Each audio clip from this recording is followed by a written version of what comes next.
There's a lot of Nates in bodybuilding, no? Yeah, surprisingly. Yeah. Well, who we got? We got Nathan Diaz, right? We got Nate. What's his name? Nate Tello, the dude with what's his name? The trainer partner of the 212 with them. I forget the 212 guy. Boston. Not what's his Jose Raymond. Jose Raymond, yeah. Yeah. We got Nasty Nate, right? Nate, is he Nathan though? He's Nate. I'm assuming he's Nathan. I'm talking about Nate Spears. What's this left? Well, I'm drawing the brain for you. Nate Spears. Who else we got? We got some Nates in there. You got Appler. Yeah, we got goddamn, yeah. And I feel like they all people that we know too. They all like, people. I'm sure there's more that we don't know of, right? But that's crazy. We got a bunch of Nates. We don't got no Beatty though. Yeah, you're unique. Wait, what you got going on, brother? Getting a million? Yeah, beef and rice. I'm starting to get tired of it, but I never ate this much beef, but Compton has like a lot of beef in his plan. So, you got a good metabolism, right? Yeah, I think so. Yeah. Depends who you compare it to. Yeah, like he gave me a high day yesterday because I was in Vegas for work. I told him, I was like, I'm gonna be walking a lot more than I usually walk, and I lost like 7 pounds. Yeah. I think, when it comes to having a coach, because you've had coaches and then you've coached yourself as well, right? Yes. Yep. Yeah.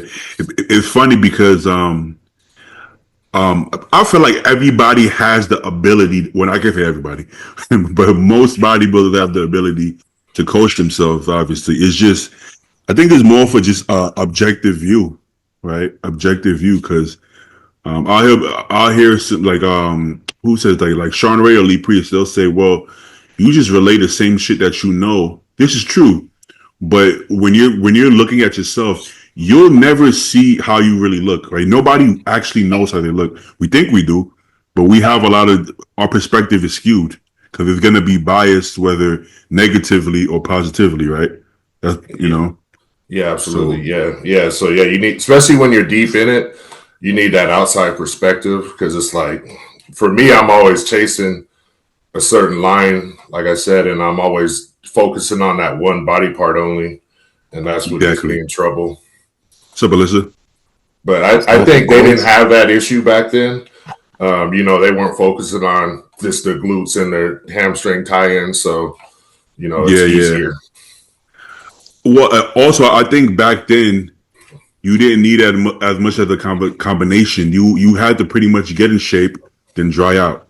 You didn't have to be so full and round, right? So you add in like an extra variable in there. Then now you have to play around the fullness, because if you come shredded and flat today, it's not going to work in your favor. You got to be shredded, dry, and full. So that's another variable that now you have to control. Am I full enough? Am I too flat? And things like that. So, Stu? Howdy. Yeah. But another caveat that they say is, well, if you just need eyes, why don't you just hire somebody for the last couple of weeks to look at you, right? But at that point, well, they don't know what you got going on, right? So now they're coming in 2 weeks left, trying to figure out how much carbs it takes to give you that look that they want. What weight do you look at? There's too much to figure out in 2 weeks. So why wait the last 2 weeks to save money, I guess? But that's not. This is not a sport that you're gonna save money doing. It's not the kind of sport for that. Yeah. I just wanted to do it just to see if I could do it, because I'm like, shit, I don't make money anyway, so what does it matter? Yeah. we talking about having coaches versus self-coaching and shit like that, and the difference, and just because it is more so of being objective than anything. I don't think any of us really see ourselves how we look. We either think we look, depending on where we are. Some people think they look better than they look, but my experience with bodybuilders, most bodybuilders think they look like shit most times, right? So I get out of beginners. Some of the beginners think they're fucking the next big thing, right? Some of the beginners think they look better than they look, but generally speaking, most people think they look worse. So you have to have an objective point of view. But Nate, what you got? Are you how many weeks are you? You prepping for a show? I think it's 8. Oh shit! Okay. Oh, so you Are you in Cali again? Yeah. Okay. Local? Yeah. Close, right? Right down the road. I wanted to try to hop in it because I think Ron might do it. Now I always wanted to compete with him. That's my friend. So it's like if he hops in there, so we'll see. That's fire. Yeah. That's a good show for him too, right? I feel like Cal likes likes an aesthetic look from at least from the previous history. So I think that's a great. I don't know who else is doing it, but that's a great show choice for him. Yeah, there's not that many options after that. So that's what I was telling Justin. I was like, I don't know what I could do if I don't do something right now. Like I might just skip the year, and I don't like skipping the years because I only got a couple years left. You do Legion after Cal. I think it's a couple weeks afterwards. Yeah, I'm considering that too. Yep. Mm-hmm. That's drivable for you, right? I don't know if it's drivable. To Reno? I mean, you could, but you probably wouldn't. Yeah, it's probably like 8 hours. Oh, okay. Yeah. Well, but if you have to go through fucking LAX, like it's probably easier to drive, right? I fly through Ontario, so it's like Ontario. I could get there like 30 minutes before the flight and walk straight in. Okay, that's a tough one. What's up, Nick? Yo, what's up, guys? Chilling. Yeah, it's one of those things when it comes to. I'm always gonna try to drive personally, but there's a limit. I think 8 hours might be that limit, bro. I think Vegas. How long Vegas usually takes you, Nate? 4. Yeah, I say about 4. That's light work for me. 4 is easy. 4 is light work. I kind of enjoy that shit. Put a podcast on or some shit. That's a good time for me. Yeah, I did that when they had the USAs in Arizona. I drove. Yeah, I drove the AZ too, but I didn't like that. I had Vegas is a pretty doable drive. Yeah, no, Vegas is like Vegas. I used to hit Vegas like every couple months. One of those things. You know what I'm saying? But the flight's 30 minutes. Huh? The flight's 30 minutes, so it's like wow. But to fly, bro, I don't like flying, man. I'm not a fan of it. I'm not doing that when I'm trying. It's 30 minutes. Yeah, but it takes longer just to pack and fucking get there and then go through customs. There's something to be said for like just throwing everything in a cooler for a couple-day trip, and then you have your car and all your food there. You have to worry about like packing and stuff. I mean, you could do it flying, but it's just a little extra work. Yeah, I did. I just went on Monday, but somehow my fucking bag didn't make the plane.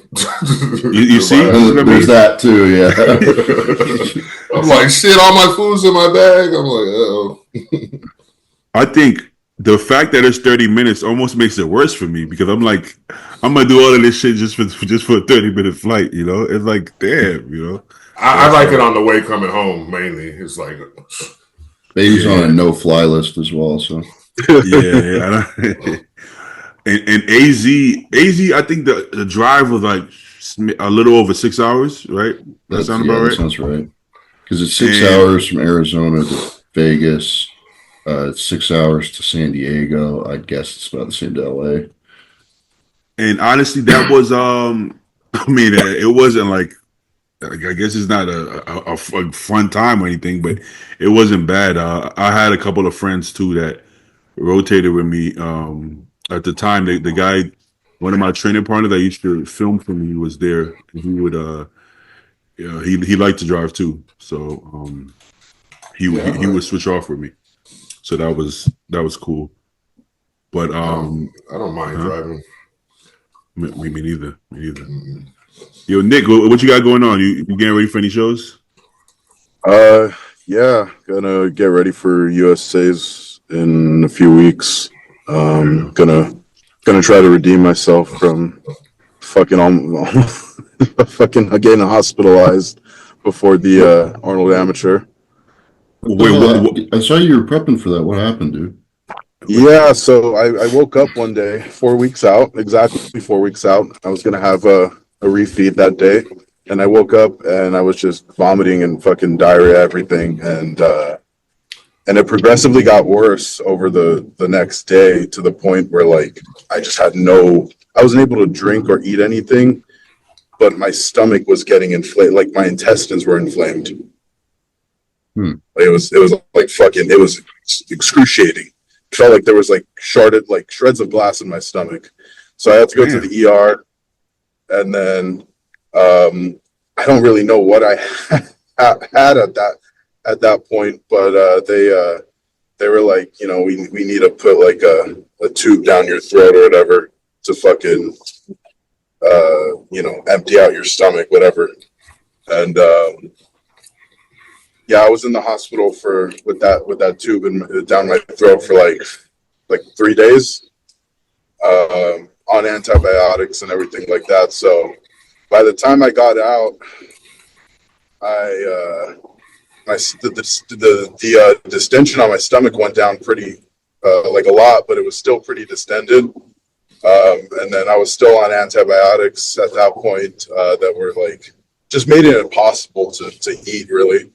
Yeah, I lost a lot of size. I lost a lot of size, and it was just wasn't. I was like, me and Compton were like, yeah, no, yeah. Did you notice? You notice once they put you on antibiotics, right? Your look kind of goes to shit. You ever notice that? Like you hold water, and then you have like diarrhea, right? You get flat and like watery. You notice that? Yeah, it was fucking terrible. I mean, I got out like, and I was like pretty like peeled, like really peeled, but like really small because I lost a lot of size because I haven't been eating or drinking or anything. And then I just had to slowly incorporate food back in, and then obviously get off the antibiotics, and then kind of did like a mini rebound, got back up to like 250, and then right now we're cruising right now. It's just on like that TRT. And right now I'm just holding like 238, 240 in the morning. And then gonna get ready to come down for USA's in a few weeks. They didn't put you out, right? They didn't put you to sleep when you got to the hospital, right? No, they gave me a shit ton of morphine though. But at that wasn't really doing anything at that point. And since I was like in prep, the like medication that they were giving me with the IV, like it wasn't really working because your metabolism's running so fast. You just need more. Yeah. Just burn through that shit. What was the cause of all of this? Honestly, I have no idea. The prep was fucking going great. Felt great. There was no like, I guess the day before I got sick, I had like a little like bloating, but I was eating like I was using a lot of artificial sweeteners and like 0-calorie dressings, like a lot. Okay, so this was like the result of, you think it was like a stomach bug or something because you were on antibiotics? Yeah, I had really high white blood cell counts, so they thought it was like some sort of infection or whatnot. Okay. You notice anytime something like this happens, which seems to happen often in bodybuilding, the doctor never really knows like what to tell you the reason, right? It's like because it's kind of they're like, I don't fucking know. I mean, it's hard to say for sure. Some of them, they'll try to give you an inference. They'll be like, maybe because of this, maybe. But it's hard to say because they're not used to our bodies. Like, they're not used to a lot of the shit that we do and we take. They don't really, even if you tell them everything, it's really, they don't really, they can do their best inference, but they seem to usually throw antibiotics at it and diuretics. I mean, I will say the antibiotics did help me. After I was discharged from the hospital, they helped my fucking whatever my stomach just go down and the inflammation there. But they did do like a CT scan, and they were like, you have like they said like it looks like you have a partial bowel obstruction and your intestines are inflamed. Yeah, and I'm like, what the fuck? Like from what? I've seen this happen so many times on prep, whether it's like some kind of whether they call it like an ulcer, whether they call it pneumonia, whether they call it COVID. I mean, it's gonna be they'll try to name it something, but honestly, one way or another, I think is or sometimes it becomes rhabdo, right? It's like rhabdo is something, right? I think ultimately is just our body is under a lot of stress, and however that manifests is how it manifests. So I think you need a break. I think what you should do is stop the prep immediately, or if it's off season, stop the off season immediately. Yeah, and usually just doing that, your body will kind of go back to normal. And if it doesn't, then you might have bigger problems. Yeah, just chill, like just let your body rest. Well, that's like Jeremy Potvin just found out he had kidney cancer. Yeah. Because he was having digestion issues, and then he went in and they found a tumor on his kidney. I've seen that happen too, believe it or not, to liver and kidney. Usually, I don't know about Jeremy, but usually it's benign and it's not a big issue. But they told him that it's cancerous. I'm pretty sure. So that's a whole different thing. That's yeah. But I've seen guys that have tumors, but it's benign, and it's like a mass in your liver or whatever the case is. Yeah, I had a buddy. I had a buddy recently just got done with surgery. He had a fucking tumor on his liver. Leave that bitch in there until you're done. Well, it's brutal. But from my understanding, if it's not cancerous, doesn't matter how much GH you take, it's not going to grow. If it's not a cancerous tumor, so now I mean, proceed at your own risk. So I don't, you can't say for sure. But yeah, that's my understanding. But that happens often too. Why does that happen? I think same reason I just said earlier. I think your body is under a lot of stress when you're bodybuilding, and your liver is probably like, yo, fuck you. And then, shit gets clumped up in that bitch. That's my scientific. Dr. Farrell, the diagnosis. Dr. Bader. She gets clumped up in that bitch. Dr. Bill, right? That was it. Shit gets all clumped up in there, and then what you have to do, that's how you dissolve it. Come off of everything. Don't TRT. Don't bring your needles to the ER. Because you know how bodybuilders are. Bring your needles to the. Hey, I'm not gonna lie. When the pneumonia thing happened at first, I was like, "Oh, it's not a big deal." Hey, bring me some tests to the. No, hey, bro, pin me while I'm in the. Yeah. Don't even bring your food. Honestly, like that's part of the stress. Forcing your fucking intestines and fucking gut to break down 6 meals a day is part of the stress. When that happens, don't even eat, bro. Starve. Just be hungry. Just don't eat until you feel better, bro. I don't care. Go 24-hour fast. Clean that shit up. So forget about bodybuilding. When that shit happens, forget about everything. Just sit there, starve, drink some water until you feel better. And then the faster you get better, the faster you can get back to bodybuilding, or not if it's really bad. So that's the advice from Dr. Bill today. Come off of everything. All right, who else we got?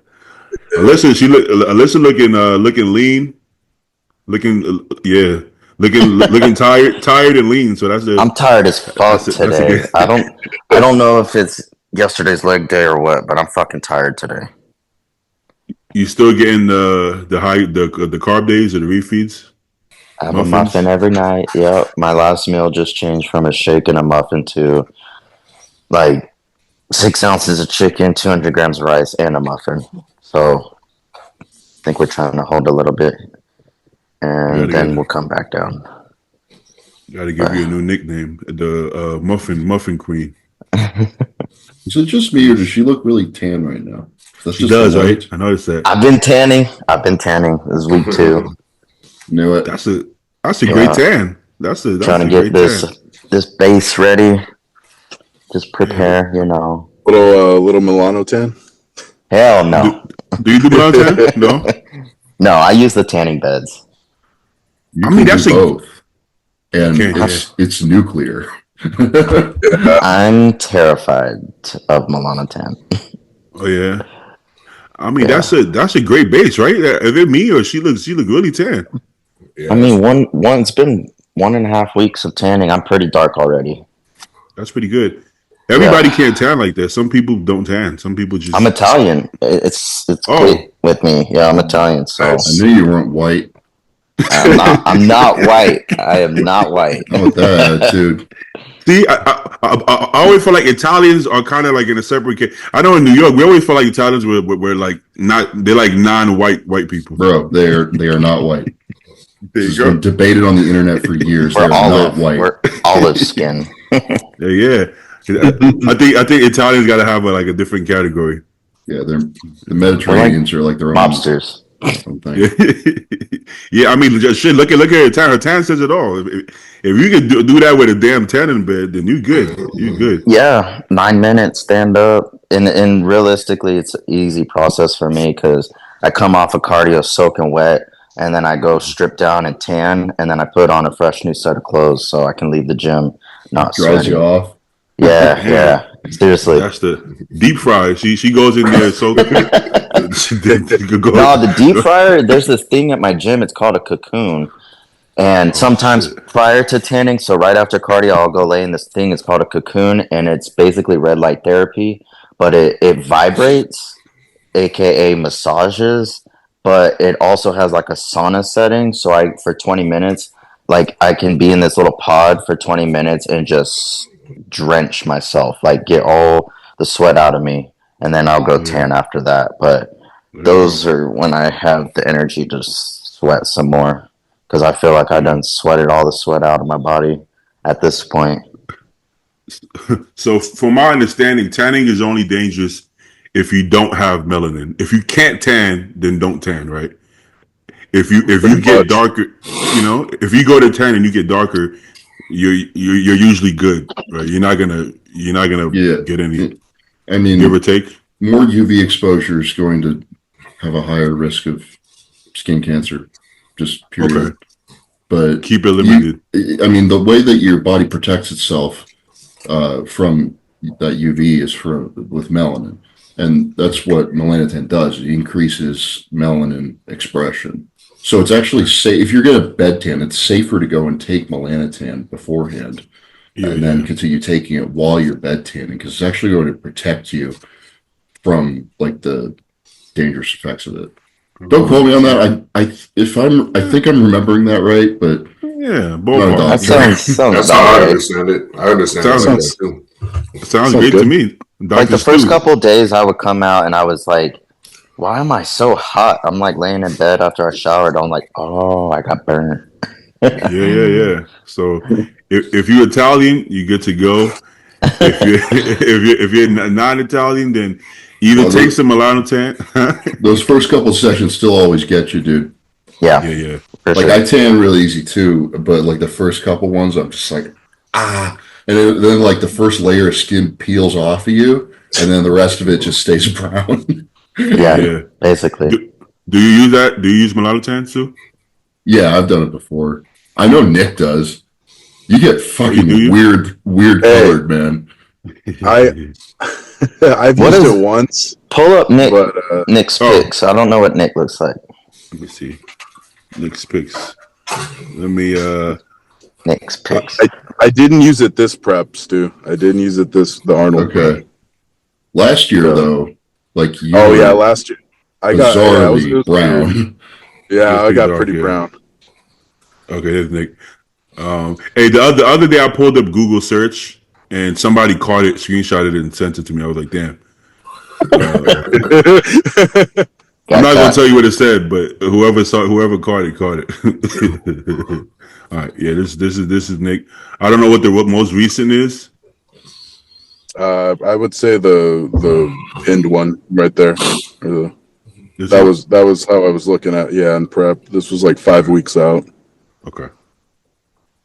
let's get to the back. The back is where the tell all. I see the glutes. Okay, I see the glutes. Or the glutes in. That's when you got sick. Yeah, this was one day before I got sick. Damn. So I was pretty pissed. Yeah. That's a good look, man. Flat. I mean, yeah, hell yeah. See, nice. flat and peeled is good. Just can't be flat and fat, but flat and peeled works. Yeah. Nick gets pretty tan. I thought that was just his complexion until I saw him outside of prep. I'm like, oh, he's not that dark, man. that's all tan. Do you use it too, mulatto tan? I used it. No, I used it once. I don't know if I'm going to use it for USA's. Probably not. I go to Planet Fitness and do the tanning booth. Yeah. So it's pretty. I don't know. Yeah. I got low key down the road that I'm gonna go to and use their tanning shit. It's like $30 a month for honestly, it's a pretty nice gym too. Yeah. Hey, I'm not gonna lie, man. I mean, other than training legs and back, hey, Planet Fitness not that bad, man. Get that water massage bed, man. I do. I trained a couple times at Planet Fitness on prep just because it's sometimes it's just really empty. And it's just if you're going to train arms, you could just train arms. Yeah. They have the new equipment now too, like the free weight stuff. Oh yeah, they have that. Yeah. They hide some good shit in there, dude. There's Cybex hacks sometimes. Really? Yeah. Damn. So I never even been in one. They have hammer strength flat press, plate loading. What? I might have to renew that membership. Are you serious? I didn't know they had $10 a month. I mean, damn. That's the gym that I go to ever since I got kicked out of Crunch. It's called Freedom. But it's basically the same as a Crunch, different color scheme, same equipment. It's got the Star Trek hack squat, all the Star Trek equipment. But the cardio is really good. It's really cool because it also has a women's section room. So sometimes I like to go in there and just get away from people because it's really empty in there. But it's one exit away from my apartment, so it's a 2-minute drive. It's got the tanning, it's got that cocoon, which I like to use that for the sauna effect, and that's my cardio gym. Knock it all out in the morning, and then the afternoon session I drive out to the main gym to train. It's working out. It's working out well. Yeah, the Crunch by me is not really good. It's not a very good gym, actually. The one by me, it sounds like the other ones are good, but the Crunch, West Hollywood Crunch is garbage, kind of. I feel like it's turning into a Planet Fitness in a sense. This one is basically a Planet Fitness. I actually rather go to Planet Fitness to this one. It's not a good gym. It's just not. They don't have good equipment. It's crowded as hell, and it looks like the whole. The whole decor looks like a gay nightclub, but it's LA West Hollywood, sucks, dude. Yeah, it is West Hollywood, so I get it. And I was actually in there with Konevsky before, and we filmed a prank in there, and I was so uncomfortable because we're the only straight guys in there, and then we pranking the gay guys, and the dynamic is just. But that man, he doesn't get uncomfortable. He doesn't give a fuck about shit. So I think that was the last time I did a prank with him. I was like, bro, I can't do this, man. I'm sorry. This is too much for me. I can't do this prank.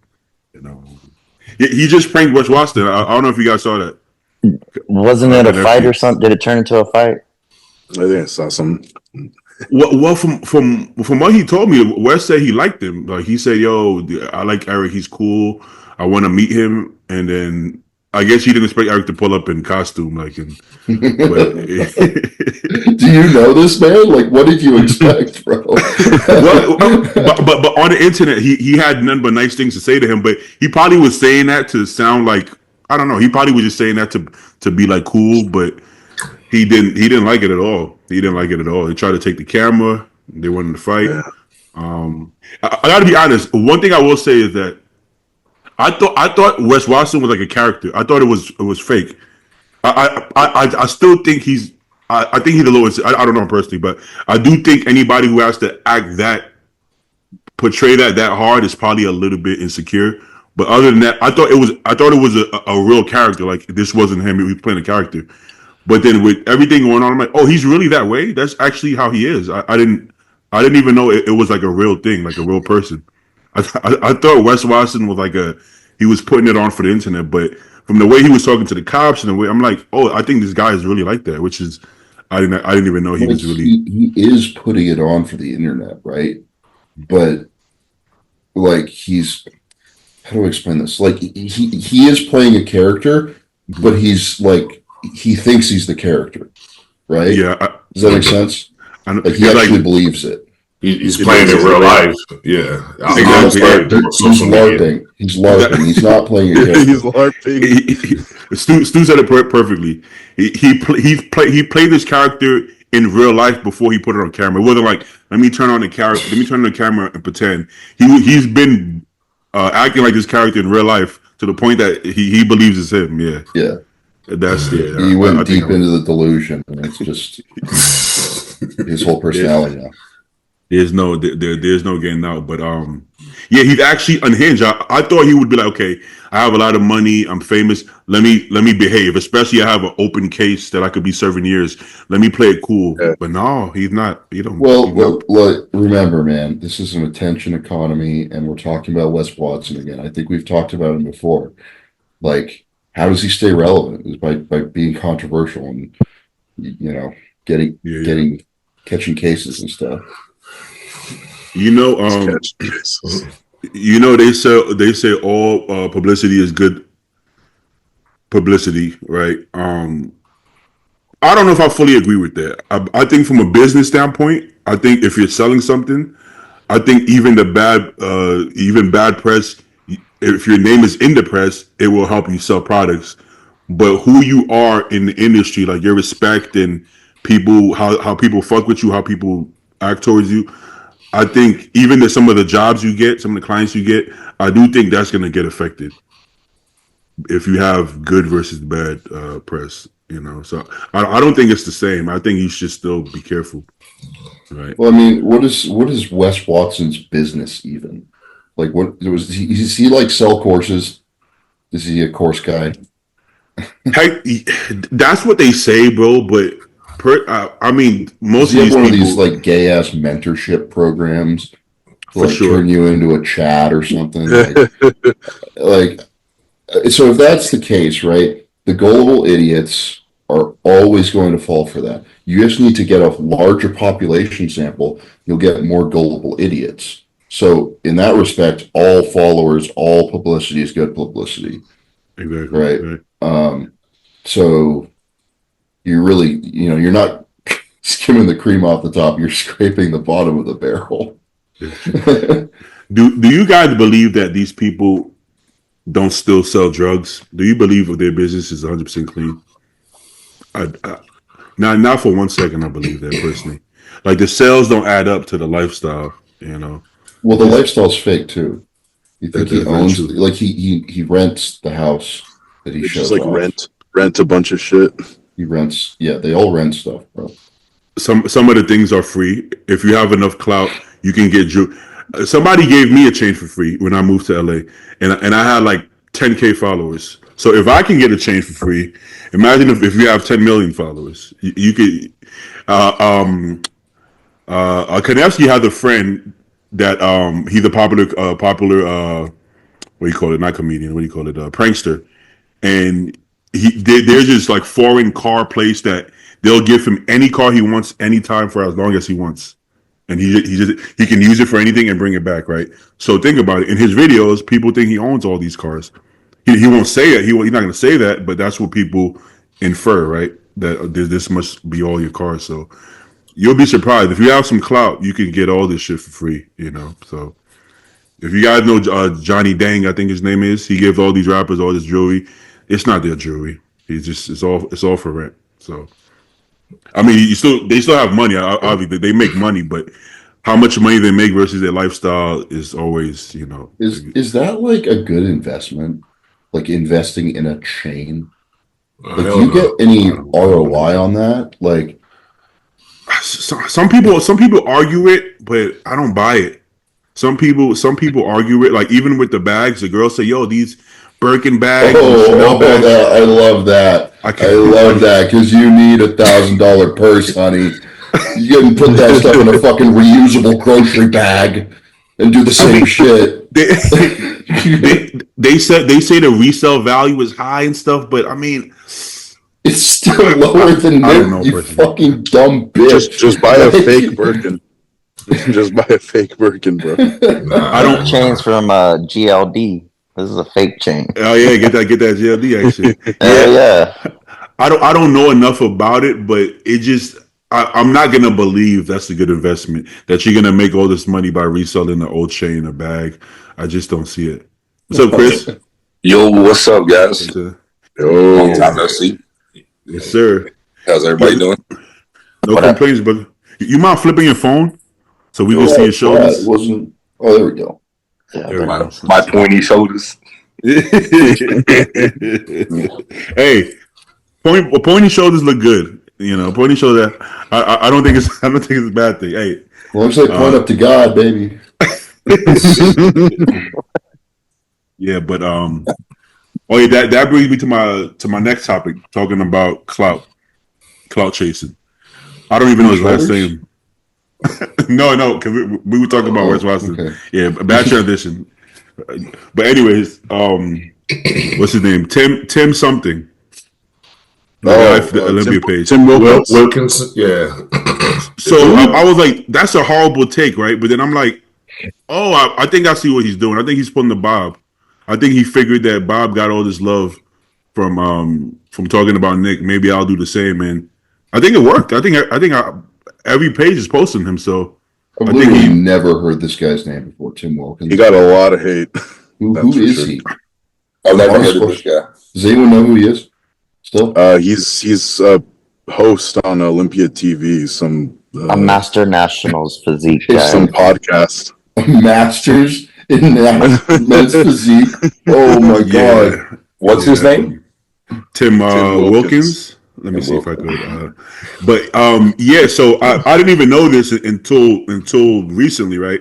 That he's I think he's a Masters over 50 physique amateur competitor, and that would explain. That's his credentials.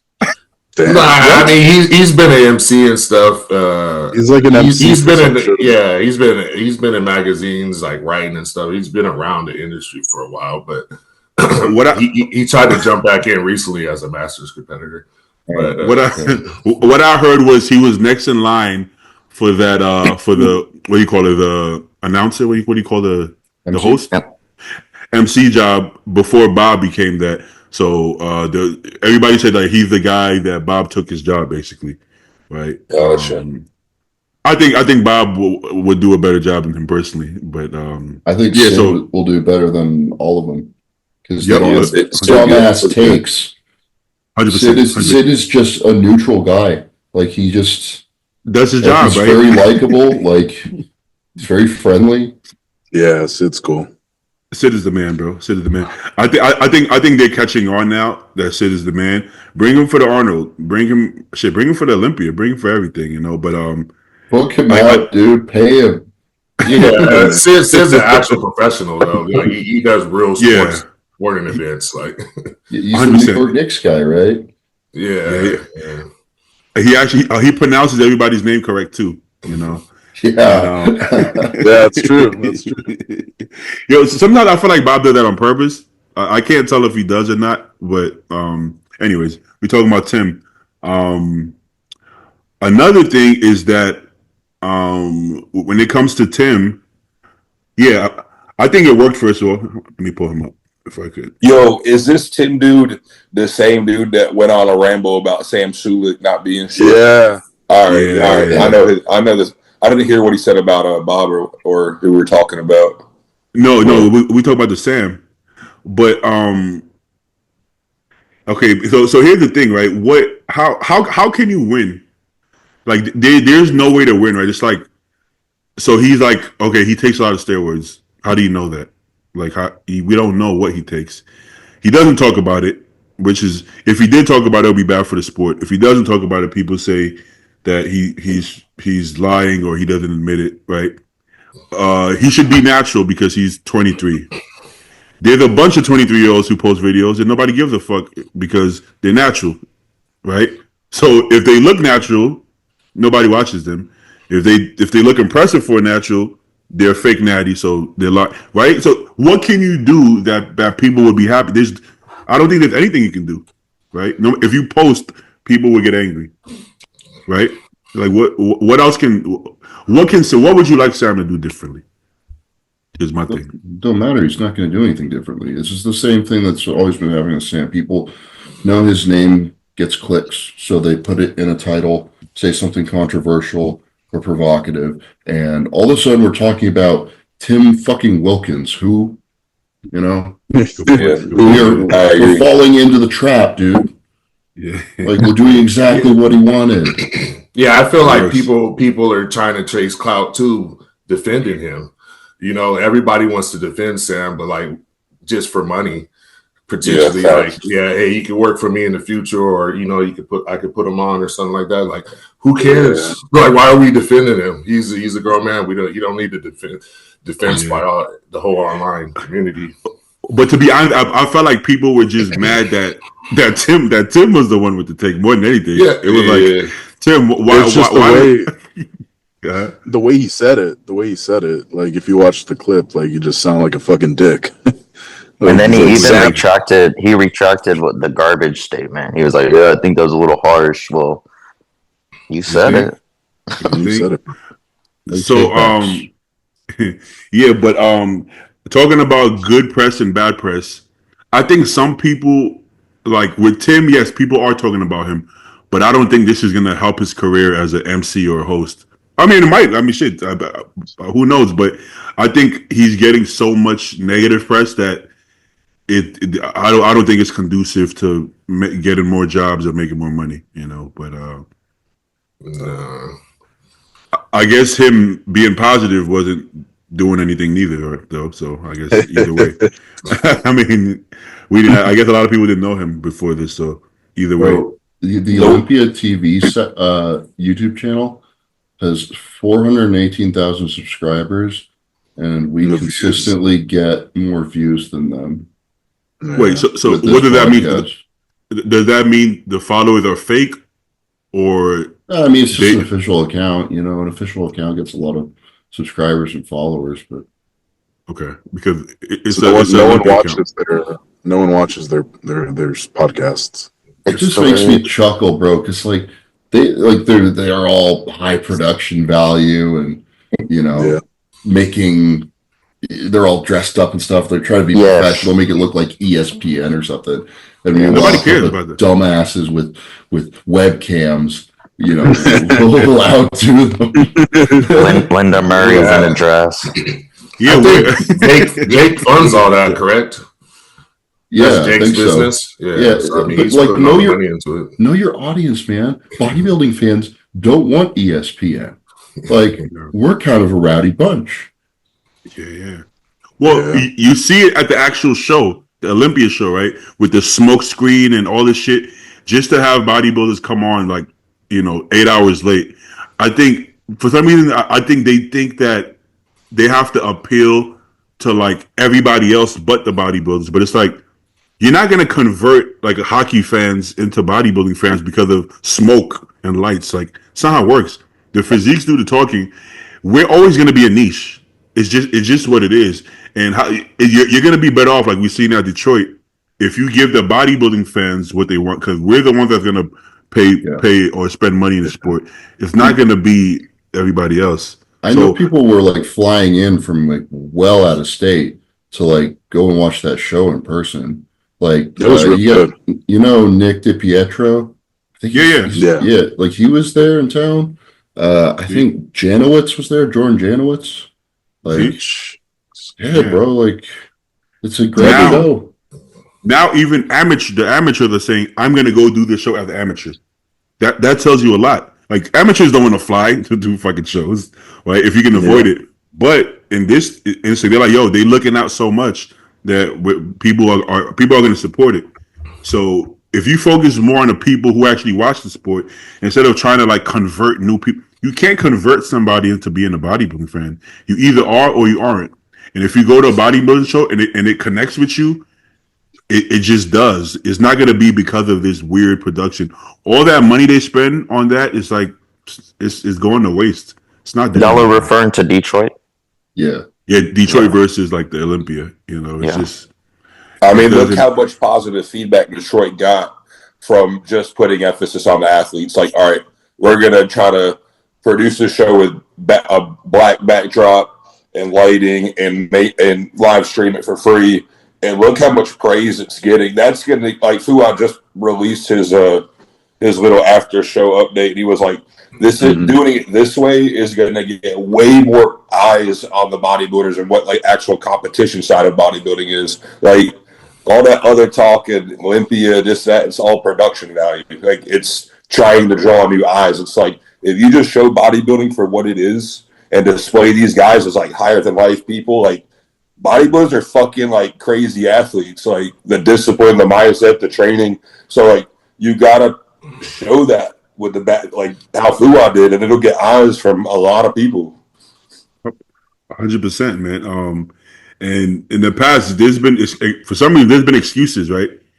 You're actually gonna save money by doing that. I feel like just this is like the lowest effort way to run a show, and it's also the best. Like, why isn't everyone doing this?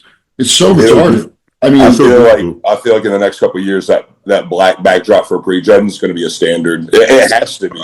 I think in the next couple of years, hopefully, some of the old morons will die off or leave the sport who are promoting and running these shows, and like things will change because we've been saying this for like 5 years now. Yeah, forever. Yeah, like Fuad start like Tooted the Horn originally, and then everyone was like, "Oh yeah, that seems like an obvious thing to do," and it still hasn't happened, bro.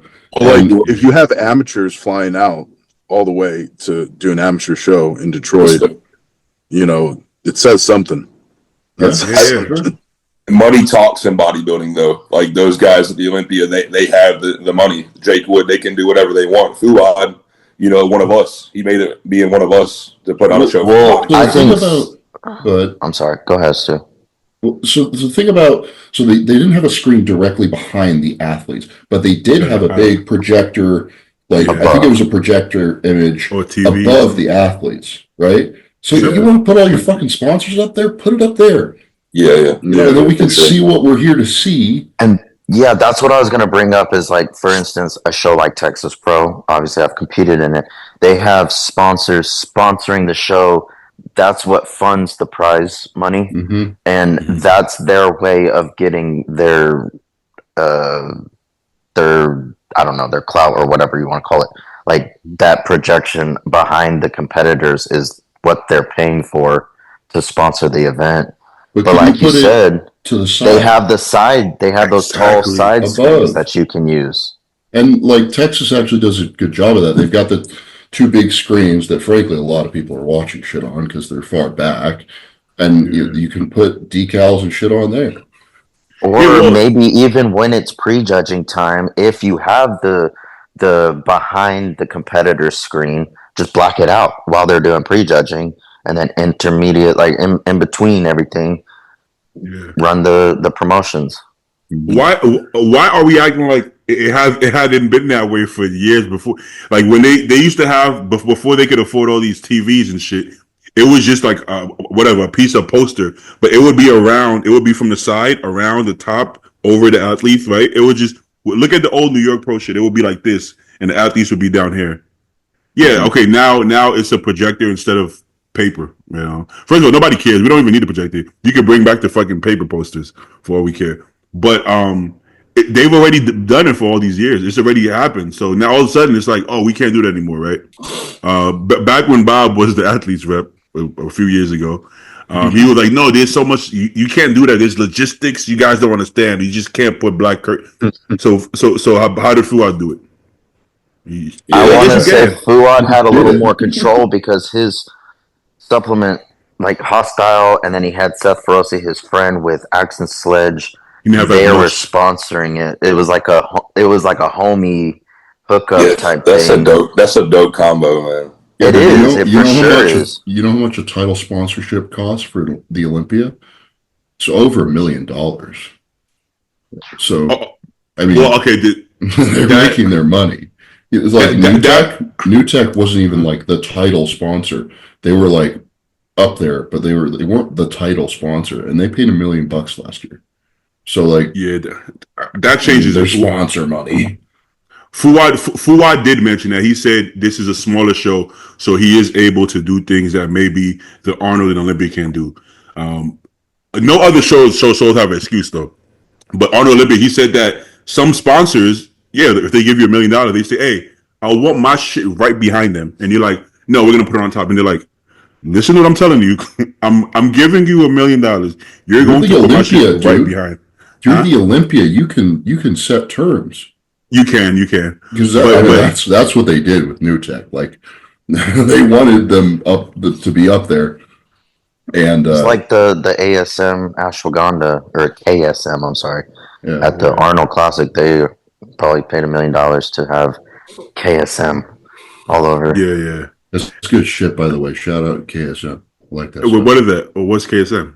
Ashwagandha. The KSM 66 brand is like the patented formulation for their ashwagandha product, and it does. I've heard that it actually works better than regular ashwagandha. That's what's in my ashwagandha. But I had some crazy dreams when I took it. I was like, "Fuck that." But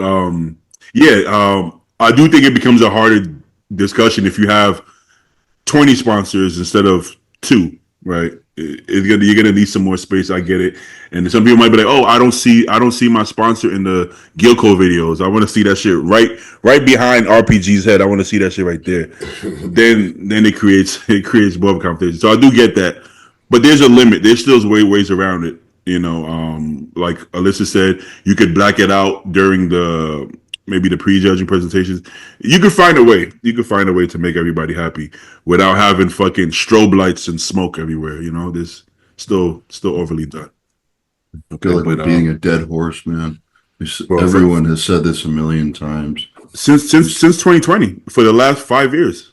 I think the only way it really changes is if what's his name? Jake Tyler Mannion says like, okay, we're standardizing this, guys.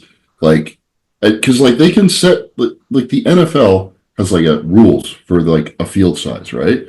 And even like what's it called, the MLB. Every stadium's a little different, but there's basic layout for a stadium. And every theater is going to be different for a bodybuilding show. But you can say, okay, we're going to have this style of lighting, like old fluorescent bulbs, and we're going to have a black backdrop immediately behind the athletes. You can do whatever you want outside of that space, right? I think you could set up a pretty easy rule set to standardize that. And then you have standardized lighting and standardized backdrop, or pretty close at least, for like all your pro shows. And all of a sudden people take your photography and stuff like seriously, because you know, we've been in this for a while, but like, you know, that like, if you're looking at like stage pictures from one show, like to the next week, if you're doing like back to back, they're different stage legs and stuff. It's like, you can't really tell differences truly, because it's so different sometimes. Like New York to California, for example, last year, it's like, it's very different. So like, what if that was standardized and I could actually like take away valuable data from that? I can't right now. Makes sense. Good point. Yeah. It's it's like when Oh no, you go ahead. Yeah, it's like anytime they do the stitches, they take one show from the other, and you're like, well, the lighting is so different, I can't really tell, you know. Now, being that Tyler is, I think, 30 versus 80, I think there's more of a chance that things like that might happen, right? I really do think he's like the next great hope for this league, because like eventually everything's going to be in his hands, right? He's going to be the czar, and you know, I think he's making good decisions so far. I think so.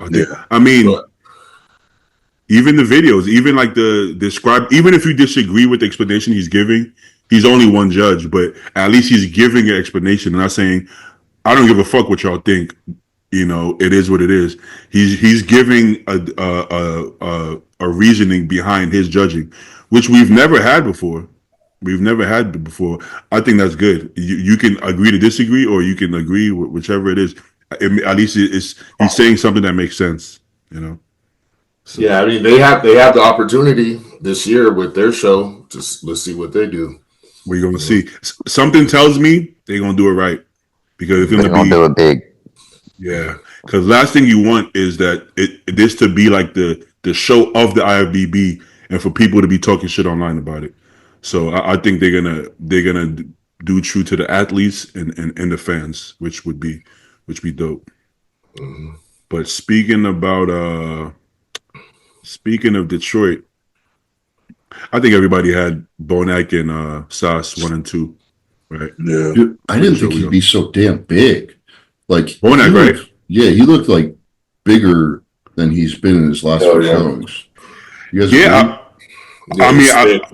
He literally looked to me like 2019 Bonac. He looked like prime Bonac to me, and I didn't expect that. I honestly didn't expect. I knew he was going to be peeled and all that, but the roundness and fullness he got, that was the reason he beat Sauce.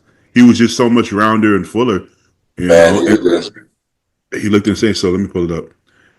I think from what we saw in the past couple of years, I think it would have been fair to assume that this version of Sauce would have beat that version, but we saw like a prime Bonac. It's just legs filled back out, Yeah.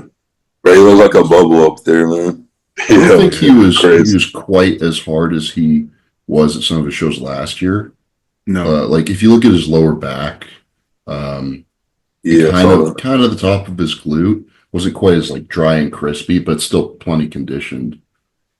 but you know what I think? I think at this point of his career, I think this is actually the better look, because what he lost with age was the roundness. So if he comes in like this, he gets that roundness back, and he has condition to give, because he was so much more peeled than everybody else last year that's not a factor, right? He doesn't even need to be that peeled to beat these guys. But the reason he beat Sauce, in my opinion, was because he was rounder. If he was a little bit more peeled than Sauce, but flat, he might have not won. And his muscularity was just another level from everybody there. Yeah. It doesn't make sense. Yeah. The definition of polished. Exactly. Sometimes you have to see people standing next to each other to understand the show. We all know how big Wyatt is and how ripped and big he is. And then I saw him next to Bonac, and I'm like, what the fuck? Right? Because that's my only perspective. Somebody I know personally, and I know how they look, and I know how big they are. And I'm like, is Bonac that fucking muscular? Like, that doesn't even make sense. Like, how much do you think Bonac weighs? About to say Justin probably had like 30 on him. That's what I'm saying. I mean, I don't think Bonac is really heavy. I think he usually says he's in the low 230s or high 28 or high 220s, but he's like 5'5", Yeah. It's just, we talked about the weight and the look. He's just bubbly, bro. He's just crazy, and this is a crazy look by Sauce.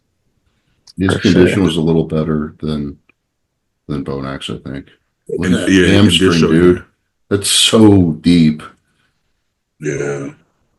I thought his abs. You notice his abs is like insane. Yeah, they're really fucking good. The back double looked a lot better than I thought it was going to look with his mobility issues. Did y'all see the back double he posted before the show?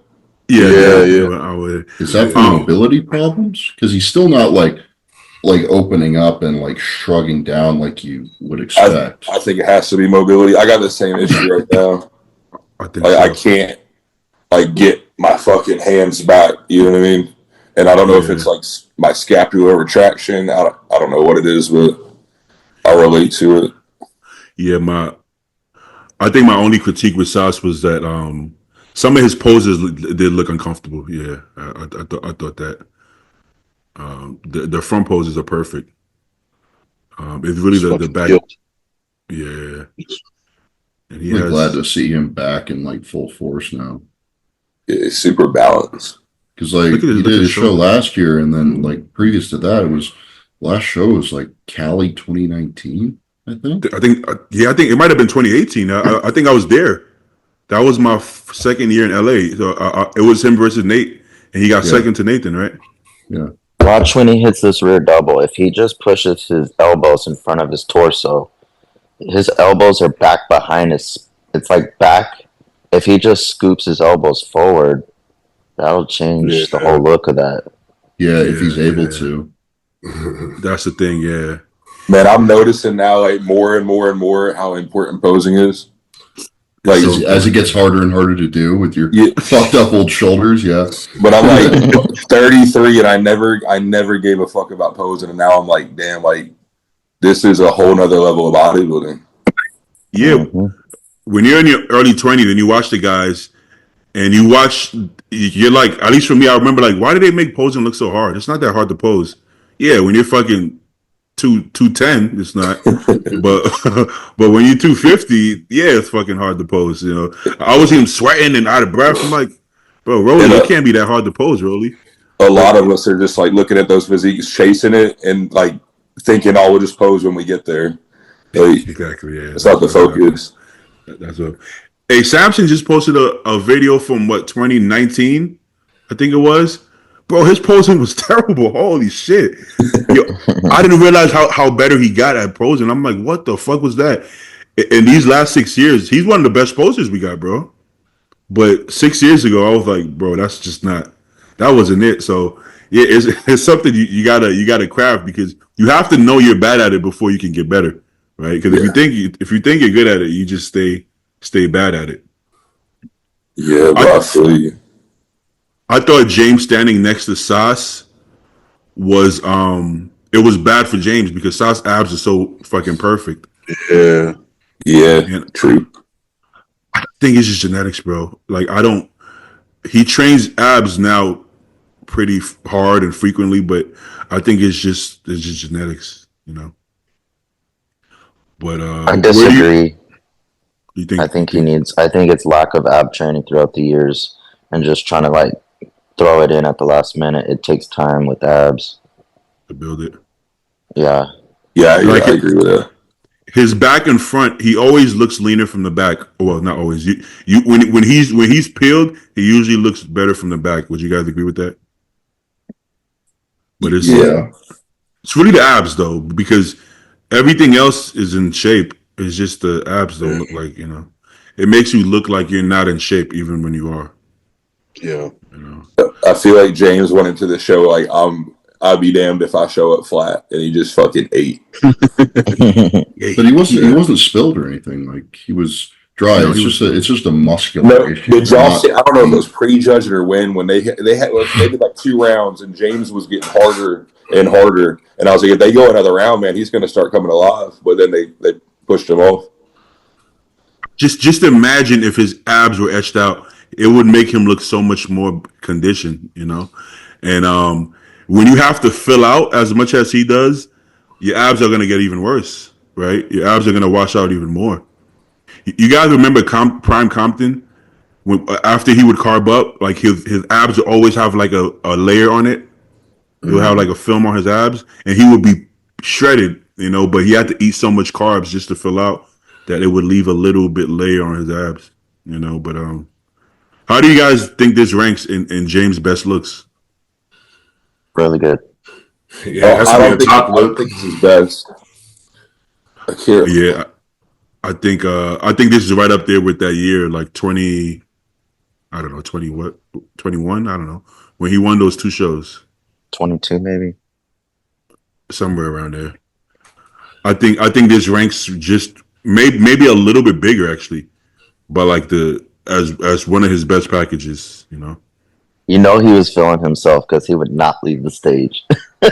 He would like walk off a little bit and then hit a couple more poses and then walk that off a little one bit. song came on, I was like, damn, I know James is getting lit up to this song. Like his personality and everything. This was the first time I've seen him look confident on stage, you know, because he knows he's flat. You know, if you're flat and you can't feel your body, it's hard to be confident when you can't feel your body. That's true too. So we've all had that feeling where. I think he's really having fun, man, because like there's, you know, like when he was younger, he was like, I gotta win Olympia. I think he's just going out there fucking having fun right now. 100%. That's the best way to do the sport, man. That's the best way. It's kind of like what you said in your recent video, Betty. Like sometimes winning it's a good feeling, but when you show up and get to show your best physique and what you know you can bring, that's kind of more fulfilling than an actual win. Sometimes, 100%. So, Yeah. Look, it takes the fun out of bodybuilding when all you think about is your placings. Bro, I had so much fun in bodybuilding when I was just bodybuilding. Yeah. And people, I would have clients be like, "Oh, I get nervous," and I would be like, "Yo, I've never been nervous because that's not how I bodybuild, right?" But like these last couple of years, when I actually think, "Oh, maybe I can win," or maybe that's when I got nervous. I'm like, "What the fuck?" But before that, it wasn't a thing. It wasn't a thing that I'm doing this show because I don't know. It's hard to explain, but I think once I felt like maybe I should win or maybe I can win, that's when I started like not having as much fun because I'm just putting like a weird pressure on myself, right? End of the day, what you have is what you have. Is there or is not. So stressing about it is kind of dumb. Like, what are you stressing for? The judge is gonna pick you or they won't. You did the diet, you did the cardio, can't do anything else. So the stress is irrelevant. Just do what you do and step up there, and what's gonna happen is gonna happen. Yeah, I never had stress, but I've always wanted to win. I've never been so not wanting to win. For showing up if you ain't trying to go win. Yeah, for sure. But like I try to keep that. In the training and diet. Like I'm training, and when I'm in the gym, I'm like, yo, I'm winning the show. But like once I get there at the show, I'm not on stage necessarily saying, okay, what's going on? Are they gonna move me in the middle? I'm not stressing in the moment. I'm using it as fuel more than using it as stress, right? If that makes sense, right? I'm not looking at pictures being like, oh, who's this guy? I gotta beat this guy. That to me is like the stress part of it. Whereas the winning mindset is more like behaving like the winner, doing what the winner needs to do, right? Because that's the part you can control. And everybody should be thinking like that in the sport. Exactly. And me and Joe talked before I saw him like a few weeks before he won the USA's, and I was like, "You're gonna win the show, bro." And he's like, "Bro, I'm never gonna expect to win, but I'm always gonna work to win, right? Because it's the expectation that's not. You don't deserve shit. Everything is earned, so you should never feel like I'm the guy that's gonna win. I think that's putting yourself in a place where you think you already got it and you don't. You should feel like if I do the work, I feel like I can win. Does that make sense? Yeah, absolutely. Yeah, like you don't deserve it, but you should be working for that. If that makes sense, Yeah, like that. When I turned pro, I didn't think I was gonna win.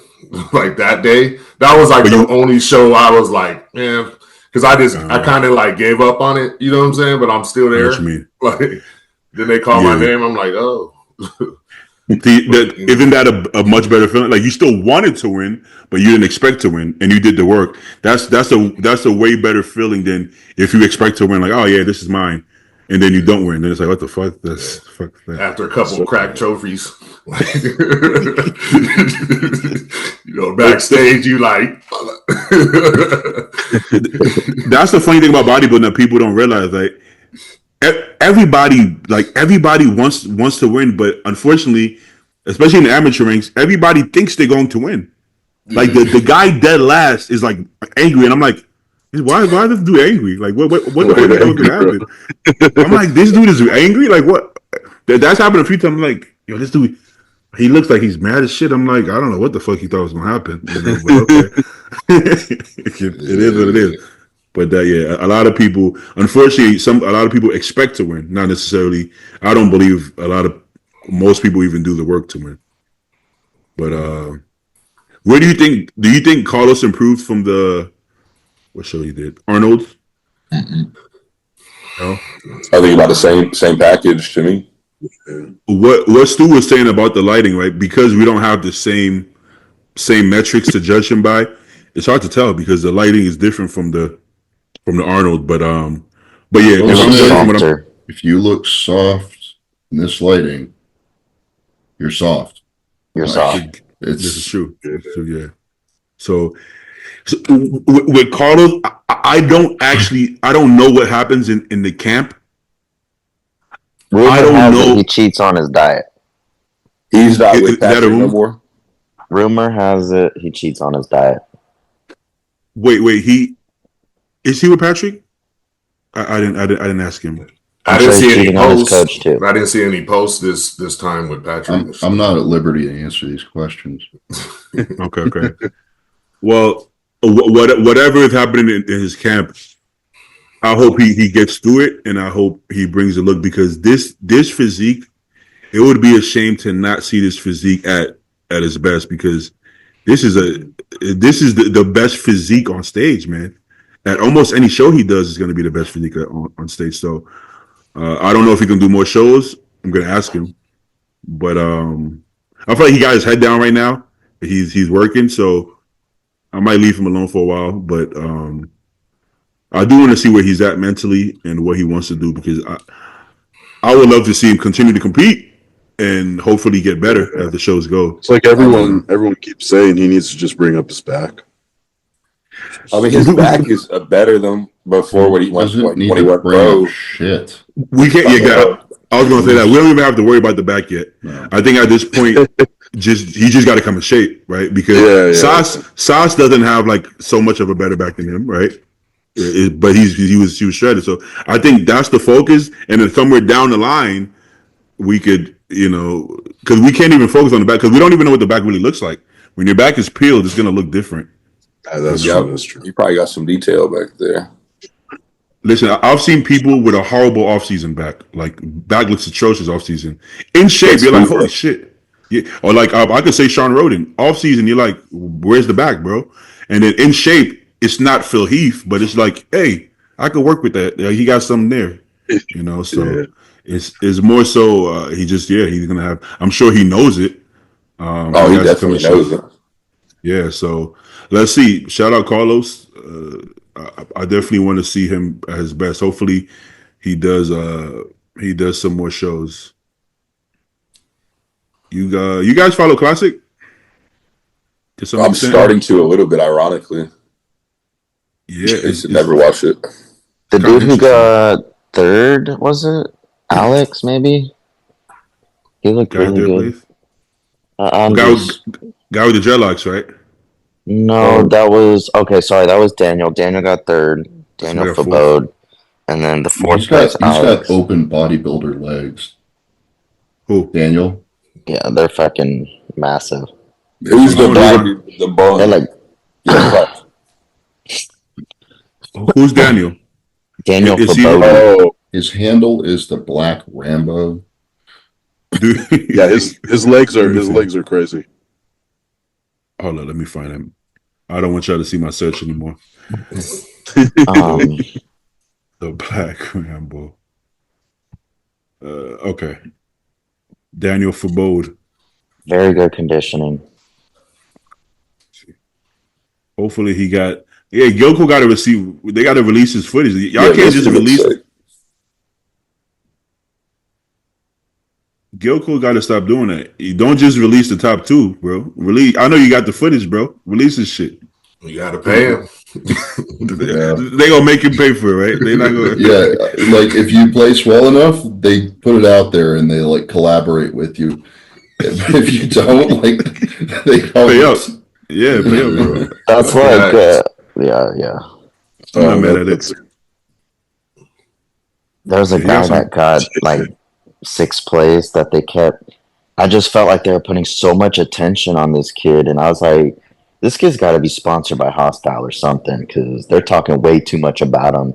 Oh, you talking about Eagles? No, he was. If you go back, he was on the page. Jay Yunt or something like that. Let me see. This guy on the left, yeah. Jay, yeah. Is he sponsored by Hostile? Let's see. He's got to be. Oh yeah. I fucking knew it. Like Fuan was nonstop, just bringing him up. I'm like, bro. He goes to bat. You gotta support your guys, man. This is my guy. I mean, man. yeah, but damn, that's favoritism right there. Yeah. That's gonna be me too. If I see y'all on stage, I'm gonna be like, woo, let's fucking game time. Nah. There we go. It looks good though. Where he plays? It had to be 6th or maybe 7th, 5th, 6th, 7th, one of those. He looks really good on his own. He's just like kind of small in stature, and in a lineup, he kind of gets dwarfed. Yeah. But he's like 22 or something. He didn't tan his face over here in Texas. No face tan. That's not a thing no more. He tanned his neck.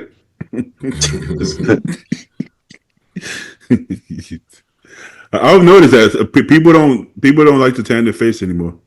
Is it uncomfortable? I get a spray. Yeah, he has one pass. Yeah, his face makes me nervous. Something about that smile makes me nervous. It's the hair. It's the hairline.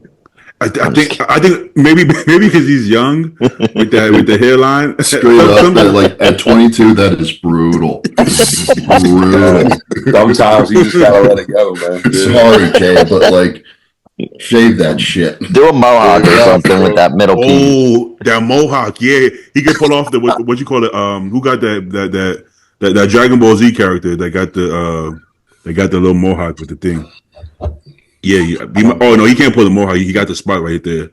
I thought he's Justin crowning. Justin was rocking a mohawk when I saw him on stage, and I said, "Nah, he just." Yeah, I saw that too. Yo, it gets so much worse in prep, bro. In prep, bro. Oh man, in prep, it's over. Oh man, I think it's the mask, bro. I did master on off season this year. And I had to cut my hair. I had to cut my damn hair off. I'm like, damn, I thought I had a couple more years. I had to cut my damn shit off. Like, damn. It's crazy, man. It's crazy. It's wild. Yeah, right. It is what it is. You got to choose one. I mean, you know what? As long as you commit, it's not that bad. You just got to go bald. The longer you hold on, for some reason you think you're doing somebody a justice by keeping that weird look. Just once you let it go, it's gonna liberate you. All your friends and family, everybody's gonna love it. The girls are gonna love it. Bald is in. Just go all the way, man. Oh yeah, look at Chris. Yeah, Chris got the I got a fucking dome, bro. Stone Cold Steve Austin over there. You gotta have like the right head shape, otherwise it looks. You do. I got like a gorilla head, man. Yeah, I'm not gonna lie. Chris got he got like a roundish head. It goes. You got to have a good head shape, you know. Like Justin Abbott. Like I think if he shaved his head, it would look really bad. Like, really? Yeah. He's got like a pointy head. It goes up almost cone shape. You got HGH head. But you got HGH head. But what's the alternative? I mean, you can get the tattoo. I don't like that. You got to go to Turkey. Not everybody could do Turkey though, because you got to have. It can't be that bad. If it's really bad, Turkey is just going to be a nightmare. You know, like you saw LeBron. LeBron kept bringing the shit back. Kept bringing it from. Now he can't even go ahead and back his head. He done took out all the donor hair back here. Put that shit here. Then it starts going bald here. Then he tries to. Now LeBron can't even. He got nowhere to choose from. It's just bald everywhere now. So you gotta let it go. But he didn't even know he got his hair transplanted. I thought he was bald. I mean, at this point, yeah. Like nobody was buying it. He's tried. We've seen times where like he had paint in his hair, all type of shit. It's just, damn. It's just it is what it is. It's hard to let go, but once you let go, you're gonna feel better. You know. Look at Martin. Martin looks great. Hunter looks great. You know. Stu, you always had thick hair like you have right now. Oh yeah, I'm good, bro. Dang. But you had gyno. Didn't you have gyno surgery? I haven't. No. No, you haven't. I actually I nuked it with Letro this off season. I felt great, and I had like no issues. For whatever reason, I swear, I think it like reduced the existing tissue there. I swear to God, like there's less shit there. So I thought I was going to have to get surgery at the beginning of 25 before this season, but I don't need it. That wasn't a call out. I thought I remembered you had it, and you was starting to talk about it. My bad. Didn't you turn pro with a buzz cut? Did you turn pro with a buzz cut? It was a fade. It was done by a kind Vietnamese man in an Asian market. It was like really? It was like a $15 haircut, bro. Like they didn't speak English. You know, he's just like, oh, big. You know, that's didn't say anything. It was a good haircut though. You guys ever seen those like if you go to like most Arab countries, they just get a blade and shave you bald no matter what you tell them. Have you seen those videos on Instagram? I've seen one recently. Yeah. Like, let me get a fade here, and the guy was like, "Yeah, a fade, okay." It just started fucking. Yeah. He's like, "What the fuck?" That's the thing. Apparently, they just shave all your shit off, no matter what you tell them. Bald. I'm like, bro, what the fuck, bro? Yeah. Hey, Chris, do you go to the barbershop? Nah, man. I just shaving cream and a razor, man. That's it. How often do you always do that? Huh? I gotta do it I should do it every day, but every 2 days. If I let it go 2 days, I look like a bum. You know what I mean? Yeah, it's about time right now. To be honest, that's why I got a hat on. Yeah.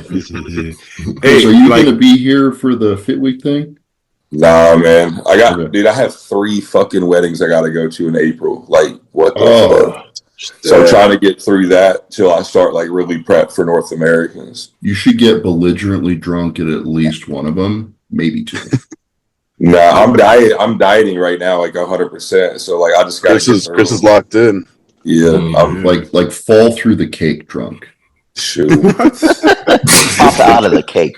Actually. Yeah, there you go. Nipple tassels, bro. Nah, I gotta go, man. But yeah, after that, prep is really in. I'm ready. That's North Americans for you? Yeah, I'm gonna do North Americans. I want to first call out, man. Like we already talked about it. We win, cool, whatever. But I want to be in the mix, competing for it. If I get second call out, it's like that's really me being delusional, and I'm like, all right, I guess I'm done competing. So it's a lot riding for my own journey. You know what I mean? I don't see any reason why you wouldn't get first call out, you know? Yeah. I mean, we all know what it takes. Just do your job, come in shape, and work on posing. How many weeks till North Americans? 21. Is it in August? August 27th. Okay. Yeah. You don't get that fat, right? Oh, bro, I'm holding a lot. I hold my ass on my lower back. Yeah. Okay. I probably got a good 25, 30 pounds to come off, but slowly. Oh, that's not fat in my books. That's lean. That's lean in my books, man. You know, shit, I don't even know. I don't know what I weigh. I just want to come and peel, man. I don't want to be up there if I'm not in shape. So I know I'll be in shape. Yeah. Hey, speaking of being in shape, you guys see Mr. Mike Israel got liposuction? Yeah, what the fuck? See that? Are you serious? Yeah. He got his skin removed. Yeah, he got lipo and skin. That's crazy. Yeah. Bro, reading through the comments, it basically sounds like he just doesn't like what he sees in the mirror, and that was the only way around it. Yeah, but he's a bodybuilder. He's dieted off the fat. Like I don't just. So he's never dieted off all the fat. Right? Not all the fat. Not all of it. But I've often wondered about this. Like, if you have like a super stubborn body part, like your glutes just won't come in, your lower back just won't come in, can you go and like suck that shit out, and then like it's just leaner from the get go, and then it gets all the way lean when you're in shape? You gotta find out. I have an alternative. Glute kickbacks. I mean that actually looks good. Like, look at this. That looks like Brandon Curry. Actually, that's how Brandon Curry looks. Oh my god! What the fuck? I can't even look at that. That's disgusting. Yeah, but I didn't see that picture. On a new butt crack. That's look at that's ass crack ways. Yeah, but yeah, look at what the fuck. But look at the difference. He went from this. What the that is quite the difference. Yeah, I'm not gonna lie. This is giving Brandon Curry vibes to me. It's giving Brandon Curry the way the traps come into the lat, into the waist, that's what that's giving. You got to shave that back there, bro. They didn't make him shave. Yeah, you gotta shave that back. Yeah, I mean, listen, we're gonna find out if he comes into his next show looking like Brandon Curry, then we know this shit worked, But all right, here's a question. Let's just say he goes and competes and turns pro. What do you think about someone who has a surgery like a tummy tuck or this shit? Like, what do you feel about that? And then going into a show to compete. Are we including boob jobs in that? That's pretty universal, man. That's pretty common. As long as boobs are, I feel like boobs are different. It's part of the look. It's part of the look, man. But removing your skin. I mean, if you more competitive. If it looked like shit on stage, you're not gonna place well. It is what it is. As long as you look the part. I mean, I would say as long as nobody can tell, but like we know because he showed us. So we're gonna be looking. I know I'm gonna be looking like. Let me see what the fuck. Yeah, we got the. You think he's gonna pull his trunks over the scar? Yeah, probably. He's gonna pull the Martin Fitzwater and pull his shit up into the left spread. Man, that was a horrible picture. Yeah, he said that in one of, I think it might have been a response to a question. He said that it was like a year until like all of the swelling will go down from this shit. Mm-hmm. 8 weeks out of the gym. Holy shit! Yeah, but my ex had a tummy tuck, and the swelling lasts for maybe 2 months. That's tummy tuck, though. Yeah, that's a much smaller procedure, right? Did he get like a full tuck? He got a BBL. Yeah, he looked like he was going around his waist, man. Your tuck is stupid. Let's see if it's blowing out in a couple years. Yo, wouldn't it be fucked up if he gets that, takes 8 weeks off from the gym, and after 8 weeks of not working out, he looks like picture one? Bro, dude. It's gonna look worse than picture. It's gonna look worse. It's gonna be worse. Diet, you got to get in a deficit to keep that look. So it's crazy, but this happened to a friend of mine, right? She got a BBL, right?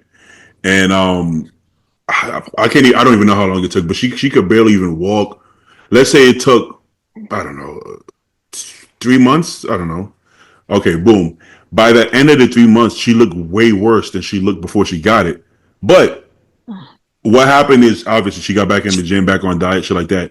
And the end result, let's say like 2 years later, until now, she looks better and better as the years go because she's building muscle and doing all this shit.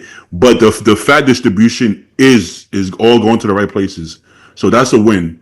But you're gonna look worse for a while. Usually, is what happens. So she didn't get one of the fucked up BBLs that like the Kardashian shit. She didn't get that. Have you ever can you tell that she had it? If she didn't tell me, no, I couldn't have told. If she didn't tell me, I couldn't have told.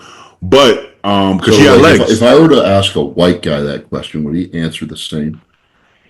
Yes, I mean he would just assume that she had ass like that because she's Latina. That's what I assume. I was like, that's just Latina ass. So why would she get that if you can't tell? Like that's like 10 grand. No, but if you look at her before, you could tell. But if you didn't know her before, you couldn't tell. Like it looks natural, but she didn't have no ass. She didn't have hips or ass. So she had to like build a lot of muscle tissue, in the meantime to like make it look normal. She had muscle tissue already. She actually had to get fat in order to get the surgery. Yeah, because they wouldn't eat. Yeah, so they wouldn't give her the surgery unless they had fat to take. So she had to. She had to. So it sounds all fucked up. So you got to stop working out. It is all fucked up, dude. It's really fucked up. You got to get on the boat. You got to get on the boat to get the fat, so you can move the fat around. So imagine this: Uncrustables and peanut butter. So imagine this. So imagine this: you were fat as a kid. You work your ass off, get into amazing shape. Everybody telling you how good you look, but your ass got a little small. So now you go get fat as fuck. Okay, not fat as fuck. You go gain a bunch of fat just to pay a bunch of money to take the fat, put it in your ass, and then you get even fatter because you have to stop working out. Then you look like shit and bloated for another I don't know how many long, And then finally you get the look you want, but then you're still not happy with it. It's a crazy life, you know. But we're the crazy ones who got body dysmorphia, you know. Yeah. Exactly. You pretty much described us too. Yeah, because we're never gonna like the way we look. When was the last time you looked at a stage pic and you were like, oh my god, this is it. I love this. Oh, look at this, guys. Look at this is nobody does that, bro. That's not a thing. So we all be like, that's not what I want to look like. So it is what it is. It's a fucked up life, but I think she looks great, personally. You know, I thought she looked great before. You don't need that much ass. You know, you just need some ass. You know, you're able to like point them out when you could tell when they don't train legs. Like their legs don't look like they work out, and then their ass is just fat. Like fucking hilarious, dude. And then they're over there squatting. Yeah, Diaper. It's disgusting. Don't get me wrong. Like diaper booty. Full diaper, baby. Here's the thing, like men generally, we love ass, but we don't need that much ass. Like if you just happen to have it, good. But I don't think, not to say that they're doing it just for men per se. I mean, there could be a lot of reasons. It could be work. Some of these girls, they're bottle girls, whatever the case is. But generally speaking, nobody needs that much ass to the point that your legs look like toothpicks. It's not a neat thing. Well, it kind of is. It's like, you ever heard of like Maslow's hierarchy of needs? Like at the bottom, there's like food and shelter, and then there's like more like life fulfillment stuff as you get higher up. So like, you know, ass is somewhere on that pyramid, and maybe like middle to higher, depending on the person, right? Yeah. You're going to place ass different in your hierarchy of needs. But 100%, I mean, if it's your base need, like more important than food and water, like that's crazy, man. Like probably rethink things. Well, but usually the girls that get it are girls who care about their looks, which means they probably already look good, right? Like generally a girl who cares about her looks probably looks good because she probably works out. She probably eats pretty good. She probably already looks good, right? So the truth is you already look good. You don't really, but anyhow, but they could say the same thing about us, right? You look good when you were 18, I'm sure, but look where we ended up, right? So it's more they're insecure in their mind of their body. They look good, but they're still insecure, and so they're going to try to do something to feel more secure. Yeah, I can see that. Now I got a question then. If you guys didn't compete at all and you were natural, would you be secure with how you looked? I was when I was a kid. Yeah. I was always like the most jacked kid around. Likewise. It kind of depends why you started bodybuilding. I feel like my insecurities came from bodybuilding. I'm only insecure about the way I look because I have to step on stage, really, right? But like if I just was a guy who worked out, I mean, I got pretty good genetics. I think I wouldn't even think about it that much, honestly. I'll be thinking about other things, probably. Yeah, most of us naturally look way better than others. So I mean, because we have those type of genetics. So I don't think that's a good. When you say we, you meant black guys, or you meant? No, I mean, Stu said he was jacked. I mean, bro. There's some fat black guys out there too. Like you get like one end of the stick or the other, bro. Like you're like a super athlete, or like your whole family has high cholesterol. There's no in between. There's black people who like legit eat like 1 meal a day who are overweight. Just it does. I don't want to say like obviously everybody can get in shape, but there are people who don't eat a lot of food and just are just really overweight. Just genetically, I don't believe that. Well, there's also one meal. I've seen it. It kind of 1 meal. About 1 meal, bro. Spicy Takis here and there. I'm saying it's the meal. I'm so serious. Like in my family, they go up and down in weight, but like I've stayed with my sister and her husband, and they'll snack on their kids' food here and there, but bro, they don't eat. Like they don't actually eat. They don't sit down and eat. Problem. Exactly There my has point. to be some liquid calories or something. Like I don't know. Yeah, that's true. But I'm not shitting you. I've stayed with them. I've even got them in the gym, and their rate of loss is just horrible. It's horrible. They're also just like West Africans. Like honestly, like African people, generally speaking, are not adapted to processing significant amounts of carbohydrates. Because like what are you like if you're a hunter gatherer society, which frankly a lot of that continent was for a long time, like you're eating meat and roots basically. So, well, your body is meant to be very efficient on very little food and a lot of activity. That's why water as well, you know. Yeah, that's why you like black guys kind of retain fluid more, generally speaking. Well, this is why I got to do 3 hours of cardio and take a bunch of diuretics. Right? Yeah. Like, there's actual like biological reasons why this is the case, which is fascinating. Yeah, it's kind of weird to like talk about. You know? Yeah, but it's true. So it's like you can get in shape because like I'm not fat, right? Well, I mean that's debatable, I guess.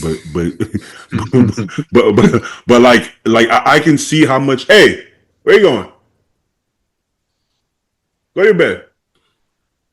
I can see like how easy it would be for me to get fat if I didn't live the lifestyle I live. Like.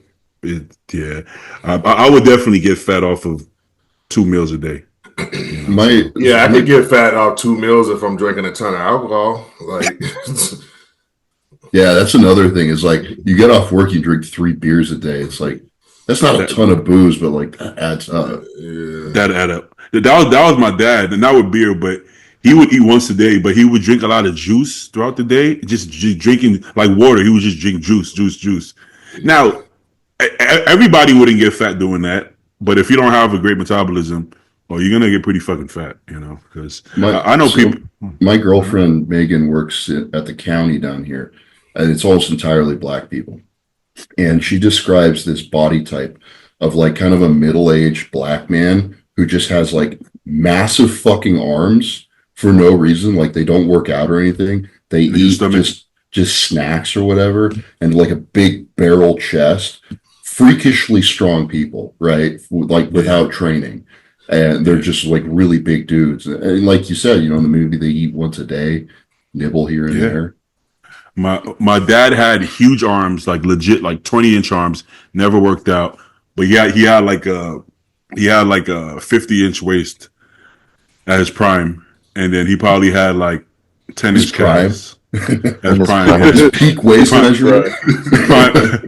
Prime dad mode. And his prime dad ages, he had 50-inch waist, 20-inch arms, maybe 10, 12-inch calves.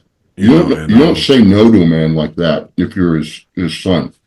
Oh no, your ass whooped. So my mom actually banned him from putting hands on me. Because one time he slapped me and I like fell into the floor and I was like, and then from there, I'm dead serious. He said that was the first time I felt the dad strength. I was like, this shit is different. Like when my mom would hit me, I would kind of like, yeah, fuck out of here. You know how LeBron does the and one and he like that? That'll be me. My mom would slap me and I'd be like, this, fuck out of here. What the fuck you doing? And my dad was like, what? Bam! His hands was like, he had GH hands without GH.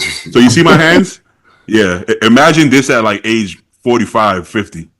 This is gonna be different. So that shit hurt. One time he hit me, my mom be like, "Nah, that's the first and last time you do that. Leave it up to me to whip his ass." But you probably didn't need another time after that either. Oh nah. I was good after that. You know, yeah. I was chilling after that. I didn't need a round 2. You know. All right. You guys down to do a couple questions? Sure. Do it. Yeah.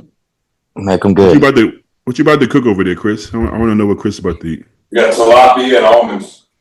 Oh shit. Yeah, he locked in. Yeah, he's tilapia and almonds. Yeah, he's not fucking 21 weeks out. That already there. You about to be peeled. That's what it takes for me to get in shape. Oh, okay. Pre-prep. Yeah, you're in a pre-prep actually. Pre-prep. The first thing you're gonna do to make up For time and attention, does time and attention matter if you train a failure? Yes. I think so. You can train a failure and like exhaust your energy source, or you can train the muscle to failure.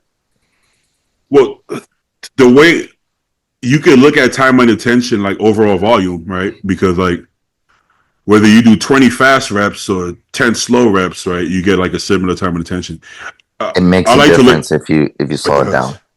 For sure, of course, yeah. Me personally, I would rather do a controlled 10 reps instead of a ballistic 20 reps. Yep. You know, that's just me. Maybe they could work the same, but I don't think so. If you're in a prep and you're pumping out more reps, thinking you're training to a failure, you could potentially flatten yourself out too. Yeah. But like the way I like to look at time and attention is like it's part of the volume, right? Same way like your rep count part of the volume. So just because you're training a failure, you still have to hit a certain amount of volume throughout the workout, right? So let's say if you only do 3 working sets per body part, but it's all to failure, I don't think that's enough to stimulate the muscle for most people, right? So you would have to do a certain amount of volume. So whatever the time and attention is, am I making sense? I don't know if I'm. No, it does make sense. Yeah. So everything matters. I don't think you could pinpoint any one thing about training and say, if you're going to failure, does form matter? It's 2 different things. Yeah, they all matter, right? Everything matters. Training. Yeah, usually the answers to these questions, it's like it's somewhere in the middle or a combination of all of these things that you should be doing. What you mean by that? So like what's more important, time under tension or like weight on the bar? Well, they're both important. So like you should probably go somewhere in the middle of what you can do. You know? Facts. Okay. One good way to add time under tension is just add bands to machines that you can. Like any chest pressing machines, add bands to them. Leg extensions, add a band. Don't reverse band the hack squat. Add a band to it. Increase the tension. I like that. It's just something I've recently been doing just to slow my ass down. You know what I used to do? Back when I was pretty strong, and I would go to, obviously most gyms wouldn't go over, I don't know, 120, maybe 150s dumbbells. So we used to take the green band and we used to wrap it around our back, and hold like that. Yeah, and then pick up, let me get the 150. I'm like, damn, this 150 is crazy, because that shit would add, I don't know, it would add a lot of resistance, but it was smooth. It wasn't like choppy. It was smooth resistance. So low key, I kind of preferred that shit over. I kind of preferred 150 with the bands over, I don't know, 170 without the bands. It felt good. So that's a little technique. Hey, go to your bed, man. Go to your bed. This guy exploring. What's that sound?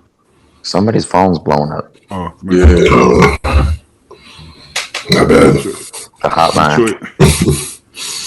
Detroit Pro, in my opinion, is now competing with New York Pro and Texas Pro. Thoughts? How does... Not yet. I mean, not New York. New York would be like a, what you call it, like a top tier show. Hey, have y'all talked about Pittsburgh yet before I got on? Nah. Damn, that's gonna be a fucking lineup. Yeah, that's gonna be crazy. I mean, shit, we was talking about that the other day about the qualifications, that I think it would be smart if you're already qualified to give the qualification to move it down, because it's gonna get kind of rough this year. I don't know, but that's what makes bodybuilding fun, bro. Like, not everybody can go compete the Olympia. You know exactly. What I mean? Like, it's the best of the fucking best. If you ain't for yourself, Chris. He's like, I'm trying to get in there. Stu could be there, but if you just got a lot to fuck in a little bit more, bro. Well, that must be you're gonna have to lock in. Now it's gonna help. It's gonna be in your favor if you're somebody who can do a lot of shows and peak, because that's gonna be your best chance. Even the top. Imagine we have Nick and Martin, top 4, top 5 guys who are going to be, well, I guess Martin already qualified, but still, who are going to be forced to do more shows, right? That's crazy. You know, that's just going to be wild, man. Yeah. That's gonna be Yeah, and then sometimes they just fucking cancel your shows and you can't do it. Forced to. Yeah, that fucking sucks. You know, I guess I don't mind if there was like 15 guys at the Olympia. That wouldn't be that bad. Yeah, honestly, with the number of shows they have this year, like you'll have like 16 to 18 guys there. There's nothing wrong with that. But selfishly, I want it to be easier. That's actually not too bad. It's hard to get the good balance because some years we just have too many guys, and then it seems like this year is probably going to be on the left side, but in a good way. Okay, what was the question? Yeah, it's not on New York's level. Texas level. Texas has been around longer, but I could say it's probably on the same level as Texas, just because the name. Training time, new kid coming. Training time, new kid coming. Should I train before work, 4 a.m. or 9 p.m.? Oh, okay. I got it. He has a new kid coming. I guess his wife is pregnant or expecting. Can you get used kids? Yes, you can. That's called adoption. Oh, damn. Not the first choice. So yeah, he's saying should he train before work at 4 a.m. or 9 p.m. when kids are asleep? If the kid's asleep. Yeah, if the kids asleep. At 9, yeah, you can't guarantee your kid is gonna be asleep. I don't think you can like pre-plan a routine. He wants to bodybuild, or are you supposed to get in shape? Workout. It sounds like workout time. I'm gonna click his page just to make I think sure. the first step is accepting that your life is going to be a fucking mess for the next couple of months with a new group. That's just how it is. Don't sleep. No sleep. Probably not eating. Oh, he looks like somebody. He looks like he could compete. He's in really good shape. Got good structure. Man, I applaud the guys who have to kind of like make it work. Who don't get the luxury of eating when they want to eat, training when they want to train. Like no kid, like I don't know. It would be hard for me to pursue just competing in general if it wasn't like number one priority. But like low key, it makes you use your time better when you know that you only have a little bit of time. It makes you like. Whereas when you have a lot of time, sometimes you bullshit a little bit. You waste some time. Me and Stu talk about that at one point, like. Just transitioning from working a job to like not working a job, right? It's like you have to really hone in on the schedule because if not, you're gonna fuck off and just waste your time. But that routine, Alyssa knows when you get on that routine, man, it's like that's the life you want to live. Prep. That's the job, is having the schedule without a job. And it's not even a job. It's like you get to do this shit for your daily life. Like that's crazy to me. Let me ask you, Chris and Alyssa, are you guys naturally organized people? Yeah, super. Okay, so that's the difference. OCD, that's the difference. Baby and I are not like that. So two different personalities. It doesn't. I come from a military family, so I grew up in it. But the militant, just on point with everything is just what I was raised in a household with. So it kind of comes natural. My family's all medical background, so it's just matter of fact. But I feel lost if I'm not honest. Like come off post show off season, I'm like, what the fuck? So your anxiety go up if you're not on that schedule, huh? Yeah. I don't want to say anxiety. My craziness comes out because I don't know what the fuck to do. I don't have anything to do. I mean, it's the same shit, but it's not for a deadline, like a show date or anything. So it just feels like you're just on and on going through the motions. But everything that I did since Texas Pro last year, was it boring as fuck? Yeah, but it has literally all paid off. So yeah, sure. I enjoy bodybuilding, man. I like to work out and eat the food and be on a routine and get up early, do my cardio. I hated the posing, But now it's like I'm trying to fit that in my schedule of like falling in love with the posing. But I hated posing, bro. Like I'll just be more muscular, but that's not even an option for me now. So I got to display the physique I got, you know.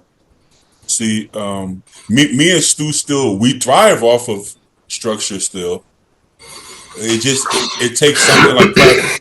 Like prep gives me that structure. Needs to be forced on us rather than comes naturally.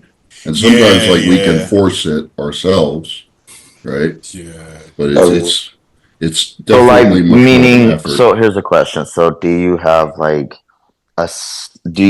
on a general consensus, do you have like a time schedule for your meals? Like, do you usually eat meal 1 by 8, 9, 10 a.m. plus, and then plus or minus like 30 minutes? Right. Pretty much. Yeah. It's not planned. It's not planned though. Like the meal, I don't plan the time. It happens to be around the same time. Yeah. Just because. Yeah.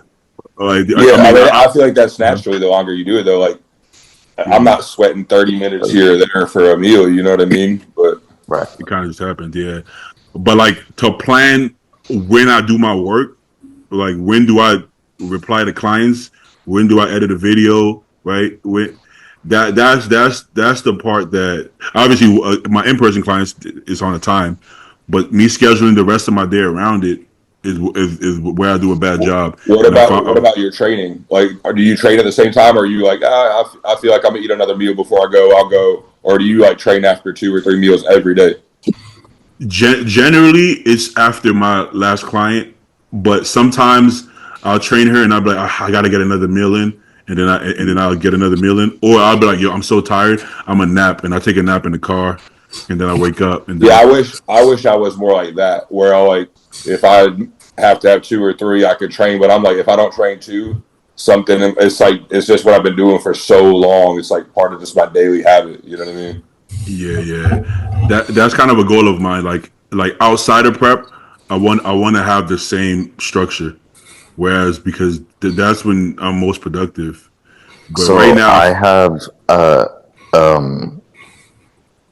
a reason as to why I train at a certain time, because typically prejudging is done around 11 or 12 p.m. or 11 a.m., 12 p.m. So that's the time when you kind of like go pose, train, whatever, pump up. So that time period got me accustomed to being ready at noon, basically. But here recently, I've created like a more nighttime schedule where I stay up later because finals last until 8, 9, 10 p.m. sometimes. And I'm asleep by then. So here recently, I've tried to like shift my schedule a little bit later. That way, I'm not waking up at 4 a.m. and going to sleep at 7 p.m. Like I tried to schedule my schedule around a show day schedule and then prep with that into a show. Yeah, I mean, shit. Obviously, what Stu and Beatty do, it's working. I mean, y'all both big as fuck bodybuilders, so it ain't working for me. Different personalities. I think with training, I mean, with this guy, you could do it in the morning or at night. I don't think it really matters for me because I got a ton of kids, so I have to be super agile with my stuff. So I just get it in when I can. I think if you try to get into the weeds and try to have everything too perfect, it doesn't. It's not changing like 20% difference. Yeah. It's a couple percent. It's like do the work. It doesn't matter what time you do the work at, as long as you get the work done. As long as you're consistent with it. Correct. Yeah. You got to be consistent. But sometimes I might miss a day, not eating, but I might miss a day training. I don't care. I mean, it's not that serious. Like like maybe I needed a deload. That's my deload day. That's why I don't plan these deload things and stuff, because sometimes life forces me to have it no matter what. So that's facts. Yeah, because I think these people are like, I mean, we're advanced, so we have like this perfect type of schedule that we think we need. But when you're younger and you're just getting started, probably the people answering these questions is like they don't need to get into the weeds. Like you just need to train. Train and eat. If you have kids, you gotta get it in where you fit in, because kids are unpredictable. So you never know. That's really the only proper answer I could think of. All right, Joe is having a kid soon. So he's he's gonna be in the weeds. That's gonna be a rough one for him because I'm like I see he's not as active as he used to be, like with the social media and stuff and filming. I'm just like if it's gonna be a difficult challenge, but he loves it. So there's good on him. You know. Is Joe competing this year? Or is he taking off this year for the kid? Last we talked, yes, he said he's gonna do Tampa. So Tampa and Texas. Joe's a big dude, man. Yeah, he's huge. But it's always subject to change. When there's kids involved, it's always subject to change. So I would say 90%. Let's say 90%. All right. yeah, because it's usually the kid's mom that has the issues. Yeah. So in this case, she gave him the green light to compete. But like I said, that's subject to change. Yo, yeah. I remember when Boston was gonna have a kid. I remember his girl was like, "Yo, don't worry about it. I got this. I'm gonna handle everything. Don't worry about it. Right? I'm gonna take care of everything." Yeah, he had that kid. He was like, "Okay." I remember he was talking to Palumbo about it. Palumbo was like, "Come on, that's the oldest trick in the book, bro. How you gonna vote? You gonna vote for that? Come on, are you serious?" You know. So that's one of those things that shit changes once the baby is there. Even if you mean it, you could mean it, but once the baby is there, you know things can change quick because that shit is. You got to be ready for anything. Shit is difficult, yeah. So you have to understand that everything can and will change. So you got to be flexible, you know. Get it in where you can. All right. But we've had a lot of pro bodybuilders competing with new kids recently. We had Hunter and Brett Derek. and Regan. Oh, yeah, Derek. Regan. I'm sure there's more. When I had my kids initially, I stopped bodybuilding for maybe 10 years. Damn. Yeah. I thought you were gonna say like 2 years. Yeah, it was a long time, dude. I had to focus on my career and make money. I'm like, man, this is true. That's true. Holy fuck, 10 years. You hear that, Joe? 10 years. You got 10 years in you, Joe? Yeah. That's why my ass is old. Remember, we had that debate with Zayd. It was like, because Zayd is like, yo, there's no way I could have kids, you know. No. What was his words? It will ruin your life. It will ruin your life. Yeah. I'm like, damn. But listen, he knows himself. You got to know yourself, you know. And he's that's how he feels, you know. So he's not gonna put himself in that situation. Zayd had some epic one-liners, man. Yeah. One of my favorites that I still think of all the time. We were talking about fibrillizing. He was like, that stuff will have you shitting out things you ate in high school. That still goes through my head every time I see the fibrilize in the cabinet. Hey, Zay got some hot takes. Sometimes he would say something and I would be so confused. I'm like, wait, what? I wouldn't even know how to. I like his story about eating fucking his meal prep off the Gold's Gym floor. Oh yeah.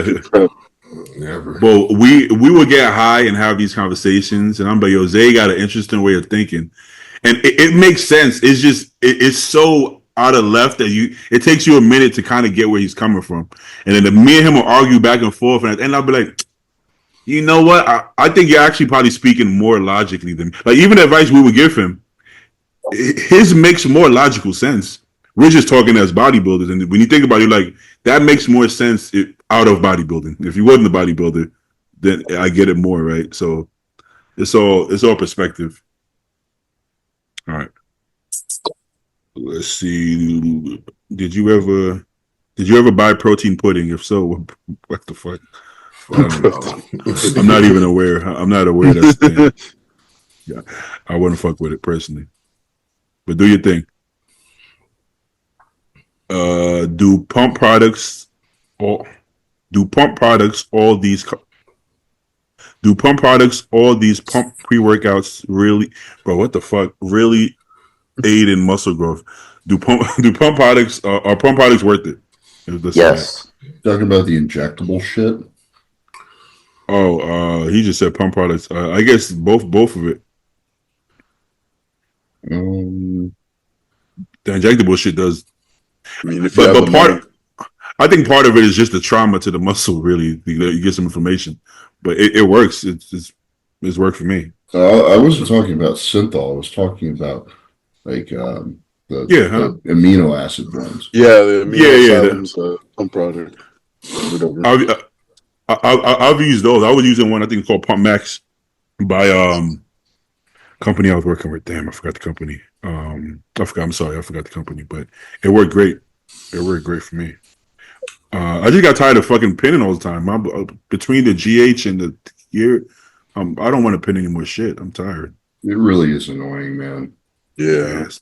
I don't get it when like these guys who are like, frankly, they don't even have very good physiques, are just shooting themselves all day full of like amino acids and peptides and this and that and the other. I'm like, why, man?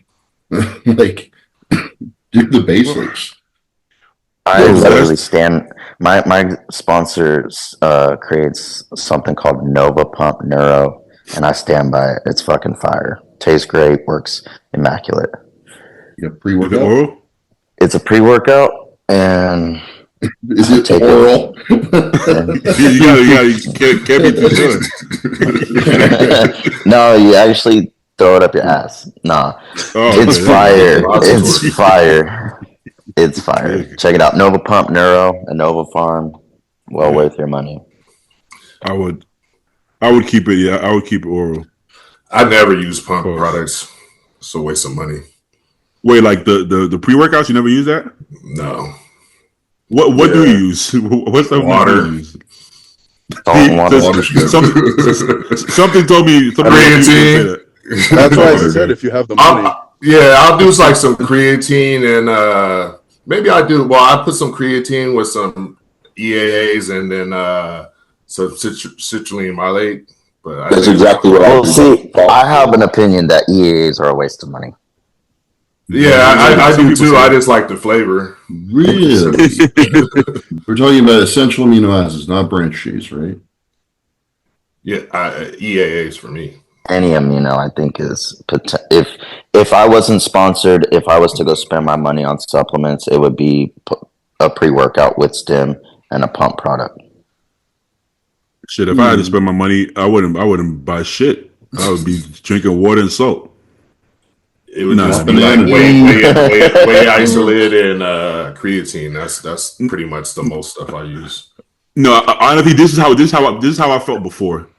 Before, I wouldn't spend my money on it, but being sponsored and in using supplements for fucking years, I'm not gonna stop now. If I didn't have a sponsor, I would still buy it just because I couldn't actually tell you like long term what the results are because I wouldn't know because I'm taking so much other shit.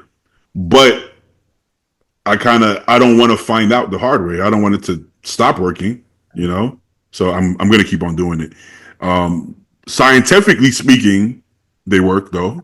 Like EAAs, if you break it down, I mean, it should work really well. But how much do you actually get from it, and when you use it, I don't think anybody can tell you for sure. You know, I don't think anybody can tell you for sure. But prior to being sponsored, I was buying some pre-workout, and then I bought like a canister of just straight L-citrulline malate, and that was my pump product. Yeah, I just dump that in my pre-workout sometimes. Like 5 grams extra citrulline malate. Just dump it in. It's not gonna hurt. The only supplements that I know for a fact are working when I take it is going to be the creatine because when I go on and off, I gain and drop weight. Pump products, I feel more of a pump. I don't really take stim pre-workouts much, but when I do, I just feel it. I don't use stim. No stim pre-workouts at all. Just caffeine. Yeah. Oh, there you go. So so those are only. I mean, everything else. When I took a bunch of health supplements for years, and I didn't know if it worked or not. I just didn't want to not do it. I didn't want to not try, and then But now I feel like it does because the way my blood work looks after so many years of bodybuilding, I think it has to have played a part. I can't just assume it's genetics. Probably is part of it, but I think I believe it works. I don't know. Yeah, why not? I think it all works. So it's hard to say, man. But let me see. The person, if you have the money, well, why not? Right? Even if it's 1%. Okay. That's crazy. If your best and worst body part switch, how good or bad would you look? I would be Miss Olympia. What's your best and worst? I think my arms are probably my best, and my back is my worst.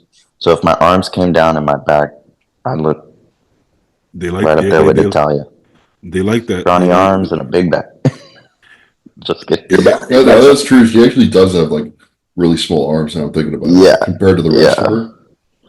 Wait, who's that? Figure girl, Natalia Cuejo. Oh yeah. I mean, most of the figure girls have pretty small arms, no? But she's physique. She once upon a time she was a figure competitor. Oh yeah, she does have small arms, but not in a bad way.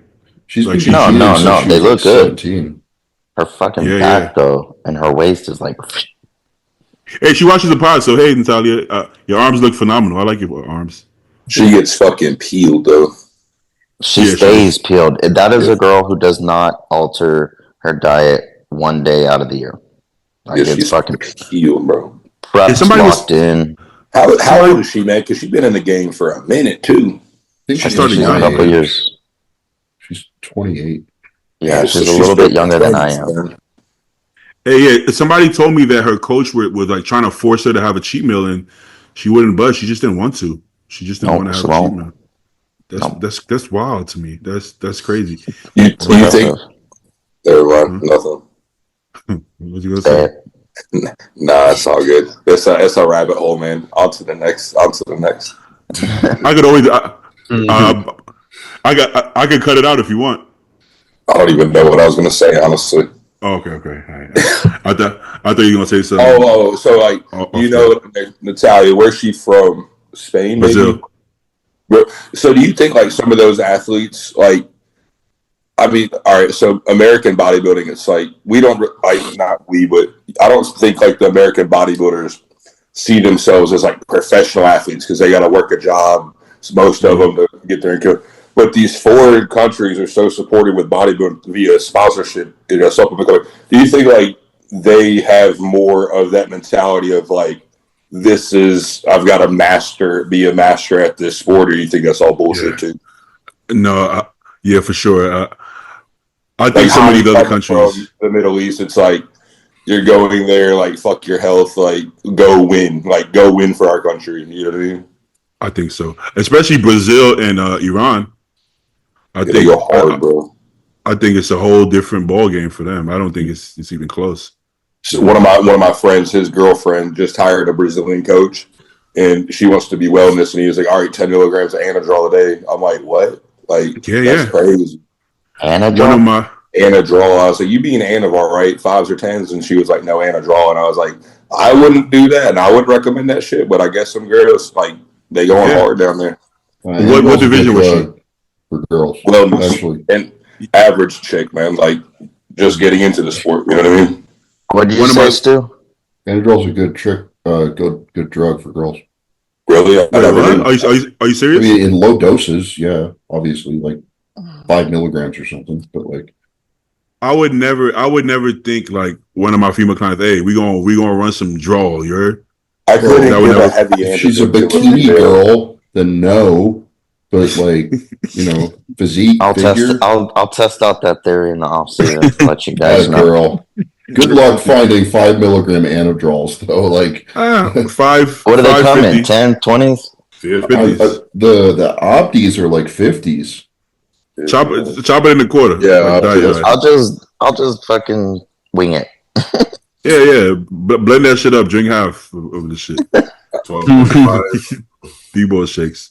But I was gonna say I had a wellness client who left me for a Brazilian. You gotta have a Brazilian coach to do it right in wellness. And then he put her on trend. So that's really common in Brazil with wellness girls. I mean, listen, I ain't gonna lie. She looked phenomenal. She won the show too. So what the fuck I would say? You take off her makeup though. Yikes. Yeah. I mean, Yikes. in all fairness, even before the trend, I don't want to take off her makeup, but for sure, but post trend, that is wild. Yeah, it's wild. But she liked the results, but she didn't like the side effects. You know, as you could imagine. She didn't. I don't even think the guys like the side effects, let alone the girls. So, but shit, she looked phenomenal. So if I get another wellness girl, you throw in some trend in that bitch. Anadrol and trend for the win. All right. Scary. What was the question? Oh shit. Okay. How about Nate? What you? Well, your best body part are your arms. You don't even got to tell me. Yeah. What you gonna switch it with? Maybe legs. Calves don't count. You can't say calves. What's it with legs? If my legs were blown out like my arms, I think I would do a little bit better. You know what? That might be the case for most of us. I think most of us, if we switch our best with words, we would look better. Right? Yeah. Let's keep going and let's see. Nick don't got to tell me your legs are your best. I ain't switching that shit out. I'm keeping my legs. I'm keeping my fucking legs. Yeah, quads are filthy, bro. So does that mean if anything besides your legs and back are your strong body part, are we saying the legs and back are the most important body parts in bodybuilding potentially? Yeah, I think so. I think so. They're important. I think every body part matters. You're right. But everything has to be in balance. Yeah. But if we had to choose, right, you're gonna see like Sas doesn't have good arms. Well, like he doesn't have great arms, I guess. I guess they're not bad, but he has really good fucking legs. If he had really good back, shit, I think he could beat anybody, right? Without even getting his arms better at all. You know? Yeah. Like you don't want your arms to be garbage. Right? You don't want any body part to be garbage. But as long as you have a really good back and legs, shit, I think you could beat. You're gonna beat people. You know, Martin. You know, shit. Man, y'all remember Ben Pokolsky? His arms versus legs. Damn, bro. I think if he had legs like or arms like his legs, he'd be crazy. Or if he had back like his legs. Yeah, I mean his arms were pretty bad though. It wasn't like good. It was like pretty bad. but still, if BPAC won shows, he won like 2 shows maybe, right? That's good. Dude, you have to have wheels as an open guy, man. You gotta have wheels. You have to. So yeah, Nick, you wouldn't want to. I don't think if Nick switched, I don't think he couldn't get better. Leave it alone. What about Stu? Is kind of even. I don't know. What's Stu's weakness? My back is kind of weak, but everything else is just kind of meh. What's my best body part? I don't think you have a best body part. Nothing particularly remarkable there, which is rather sad. I think it's a great thing. Yeah, they're fine, you know. Yeah, very round. I think it's all the same. I think your shoulders, arms, chest, legs. I think it's all the same. A white guy, dude. It's just there. It's just we gotta pick one. What you want to say? Shoulders? No, I can't. Shoulders aren't very good, man. Like they're not from the back. From the back, they're good. Front lats. No. They're dominant from the back because my back isn't good enough yet. Like, I can't visualize what your back looks like. Yeah. Damn, Stu doesn't have a strong body part. All right, let's look. We gotta find something. Oh, dude. Sounds worse when you say it like that. Well, whenever Stu competed, like first started competing as a pro. Oh, wait. This is an obvious answer, dude. Fuck. Your abs. My hair. My hair is my best body part. So if I were to shave, if my back were to get way better and I shaved my head, which ironically my back looks better when I shave my head because I don't have this fur ball sticking. Like, I guess I'd make that trade if I could like reverse it eventually, you know. Literally, everything is even to me. Even your lats from the front, arms, forearms, even calves, quads, even your waist. I mean, you actually have a good waist too. He's very complete bodybuilder. I really can't pick one. I think that's a good problem to have, but then you don't stand out, right? Yeah. Like you That's know. what I've found, man. Like it's just okay. Students, Put them in the first call out, and they'll end up somewhere in there. do they give you shit for that? Your hamstrings from the back with how you pose them, or What am I doing wrong? Because he flexes his glutes hard. Because everybody is always like, if your groin isn't touching from the back, you're leaving a gap. Like, I don't believe in that. Well, my adductors are just not developed enough, but they have gotten bigger in the last year or so. I think if you poke your ass out, they're gonna show more, but then that looks kind of stupid, man. I don't like posing like that. It feels so awkward posing like that. Well, because but it's I don't think it looks good. Well, because then you're trying to and you're trying to flex your ass at the same time and poke your ass out. It's too much going on, man. It's a lot. It is a lot. You gotta I'll tell you who it does look good on because he just competed. Ron, when Ron hit his rear, he hit like in his routine with the no music. He did something where he stood with his legs wide and his adductors were popping and his hamstrings were separated. And then when he switched to a rear double, it all went away. Well, shit, I didn't even see the Ron's pictures. Yeah, Ron always he hits his legs a little bit different. Last year, you remember he didn't flex the calf. He had both of them straight on. Like a rear relax. Yeah, but low key, it actually made his back legs look better. Believe it or not. And that's what he did on Saturday, and it made a big difference. Like there was size and detail, and then as soon as he like kicked the leg back for the rear double, it just went away. There's no stage shots. Dude, I wish I could just walk around like that look just for a couple of days, you know. Ron's already posting off season. He's ready to get fucking big. Fuck yeah, you gotta do something else. I hope so. Yeah. Just did he do one and done last year? Yeah.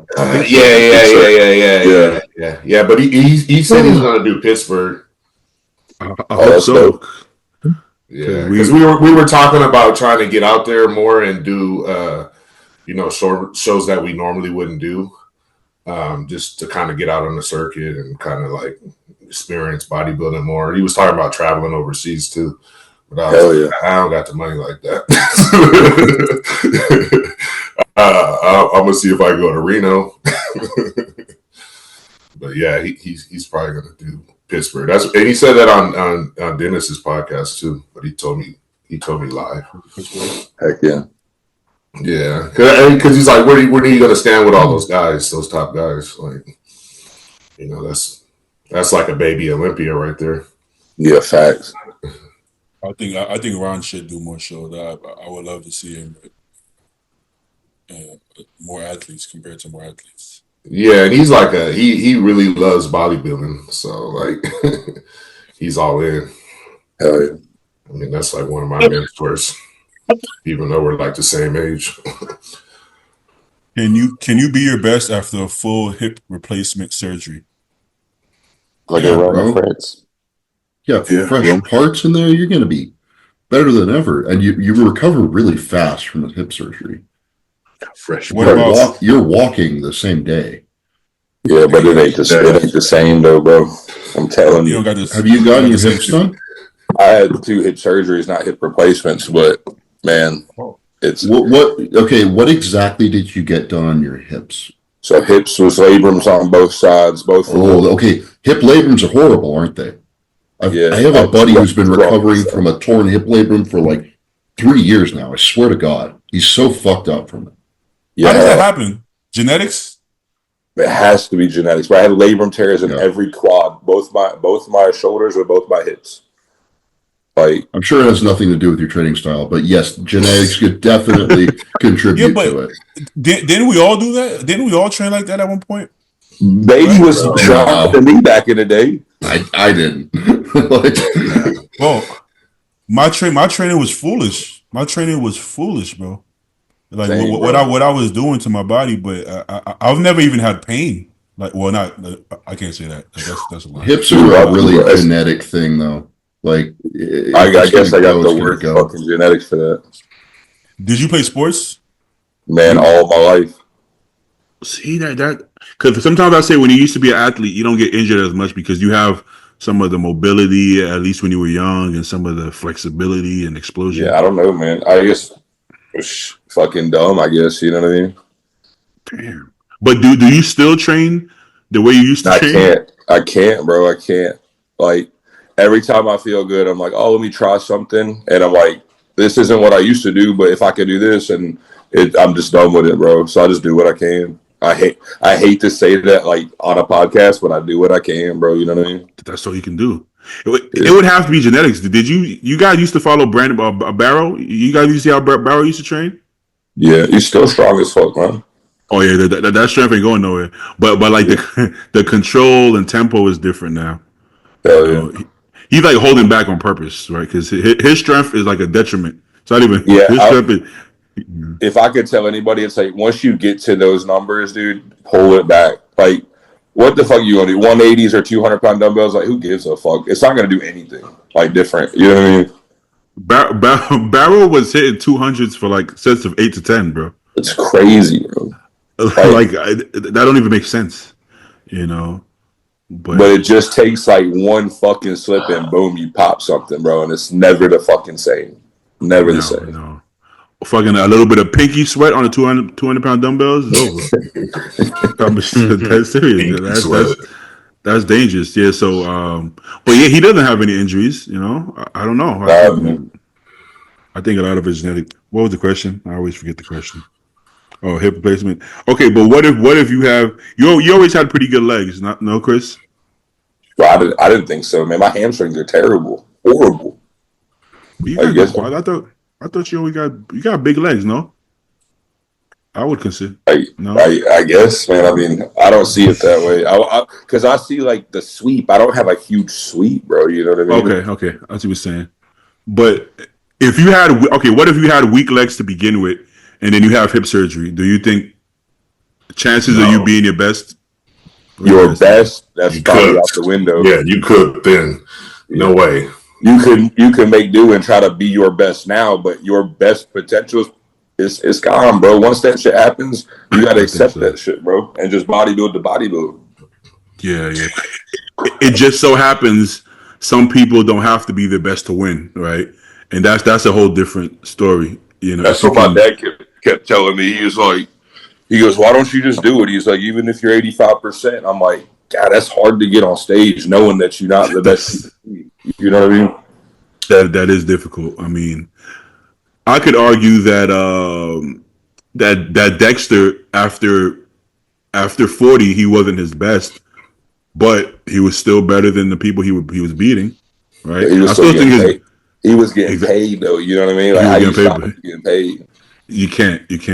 I still think Dexter's best was 2008 and 9, probably 9, but he still continued to beat people, a lot of people. Dexter was crazy good, man. Yeah, but most people. I don't know. I guess it's up to you what you want to do. I don't think. I don't want to tell you not going to be your best, but realistically, I don't. I mean, I would try. I mean, but your body's going to tell you. What did Bonak go through that? Like after that, when he played second, did he get injured or something? Or I heard like there was like a leg injury. I think a knee. I don't. So right there, we're like we look at him now, like wow, he looks amazing, but it's probably not a top 5, you know. But like when he was younger, at 38, 39, we were like, dude, this guy could win the fucking Olympia, but he's still doing it. Bonak's all-time best, like I don't know, 2017. I don't fucking know. When he got second, right? Yeah, I mean, honestly, I thought he should have beat Brandon. I like Brandon, but I thought Bonak was nasty, man.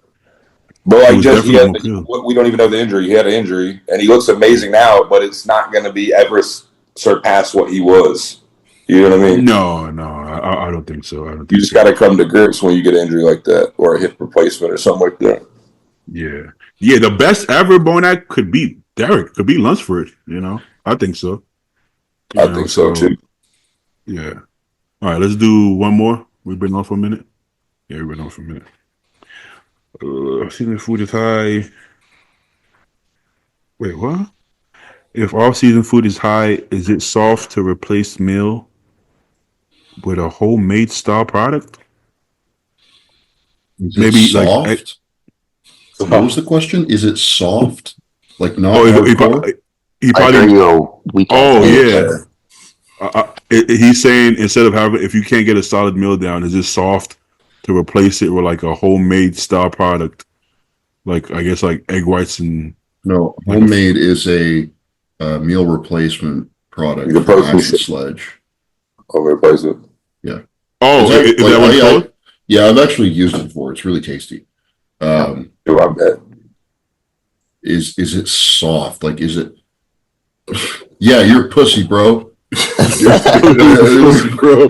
What do you want us to say? Eat real food. The better question would be, is it okay? I mean, in a pinch, yeah, it's handy to have around. Like, I've done that before, but also, like, why are you finding yourself in a pinch? You know, maybe you have a newborn, and then it's relevant then. Good point. Yeah.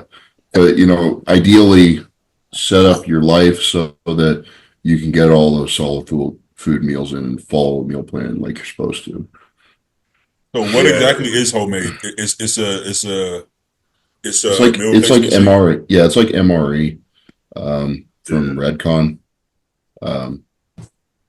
It's like it tastes pretty good. I think they're pretty good quality ingredients. So okay. Well, basically, can you replace a meal with a shake if it's nothing, right? If it's either if you don't eat the meal, you're just not gonna eat the meal. Whereas you have a shake, of course, you would rather have the shake. But just don't tell anybody, dude. No one's gonna know. It's like, how many times is this happening? Like this? Yeah, I just want to make it a habit, bro. Something is always better than nothing, but I would say if you're supposed to have the food and the food is on the plan, that would be the first first option. I mean, did he say it was in the off season? Yeah, he actually did say, "Oh yeah, he's in the off season." Yeah, shit, in the off season, I don't give a fuck. You have a damn burger for that meal. The off season, but that's just me. All right, hold on. You want to do one more? Yeah, let's do one more. Yo, baby, what you getting ready for? I saw your YouTube, but I haven't watched it yet. So, what was you talking about? Quitting bodybuilding or whatever? You just you gotta watch it. I can't spoil it now. You gotta watch that stuff. I know. I was gonna get on your ass. It's is it clickbait? I don't even remember what I talked about, but I just said that I was going through like a hard year and I wasn't sure if I was going to compete. So I guess it's kind of clickbait. It's like half clickbait. But I mean, you gotta watch it to see. Yeah, I can't get too into it.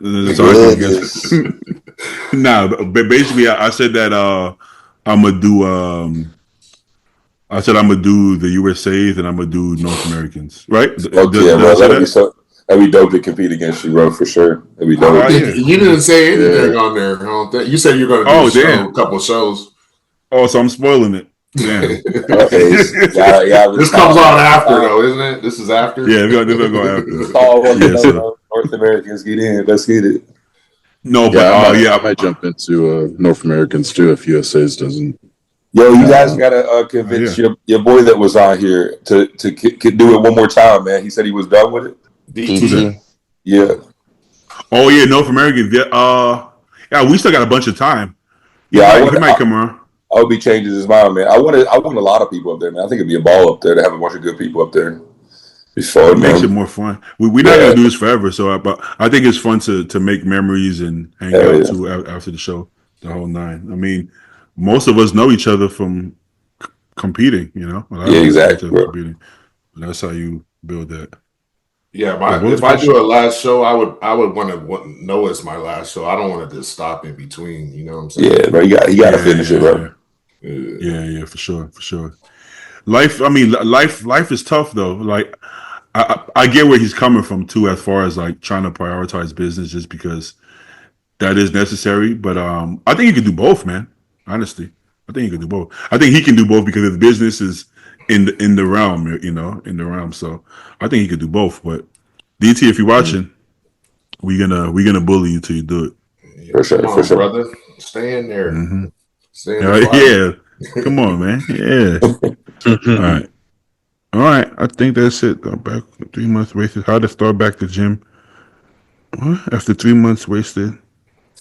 I think that's it. These questions are weird. What would you tell you? All right. Yeah, let's end it there. I think we've been on long enough. Hey, I appreciate y'all for coming on, man. Nick, thanks for coming. Chris, thanks for coming. Thanks for having me, Nate. Yeah, thanks for coming. Yeah, Stu, I appreciate y'all. Stu, well, I'll see you next time. Stu. All right. Later, boys. Bye, y'all.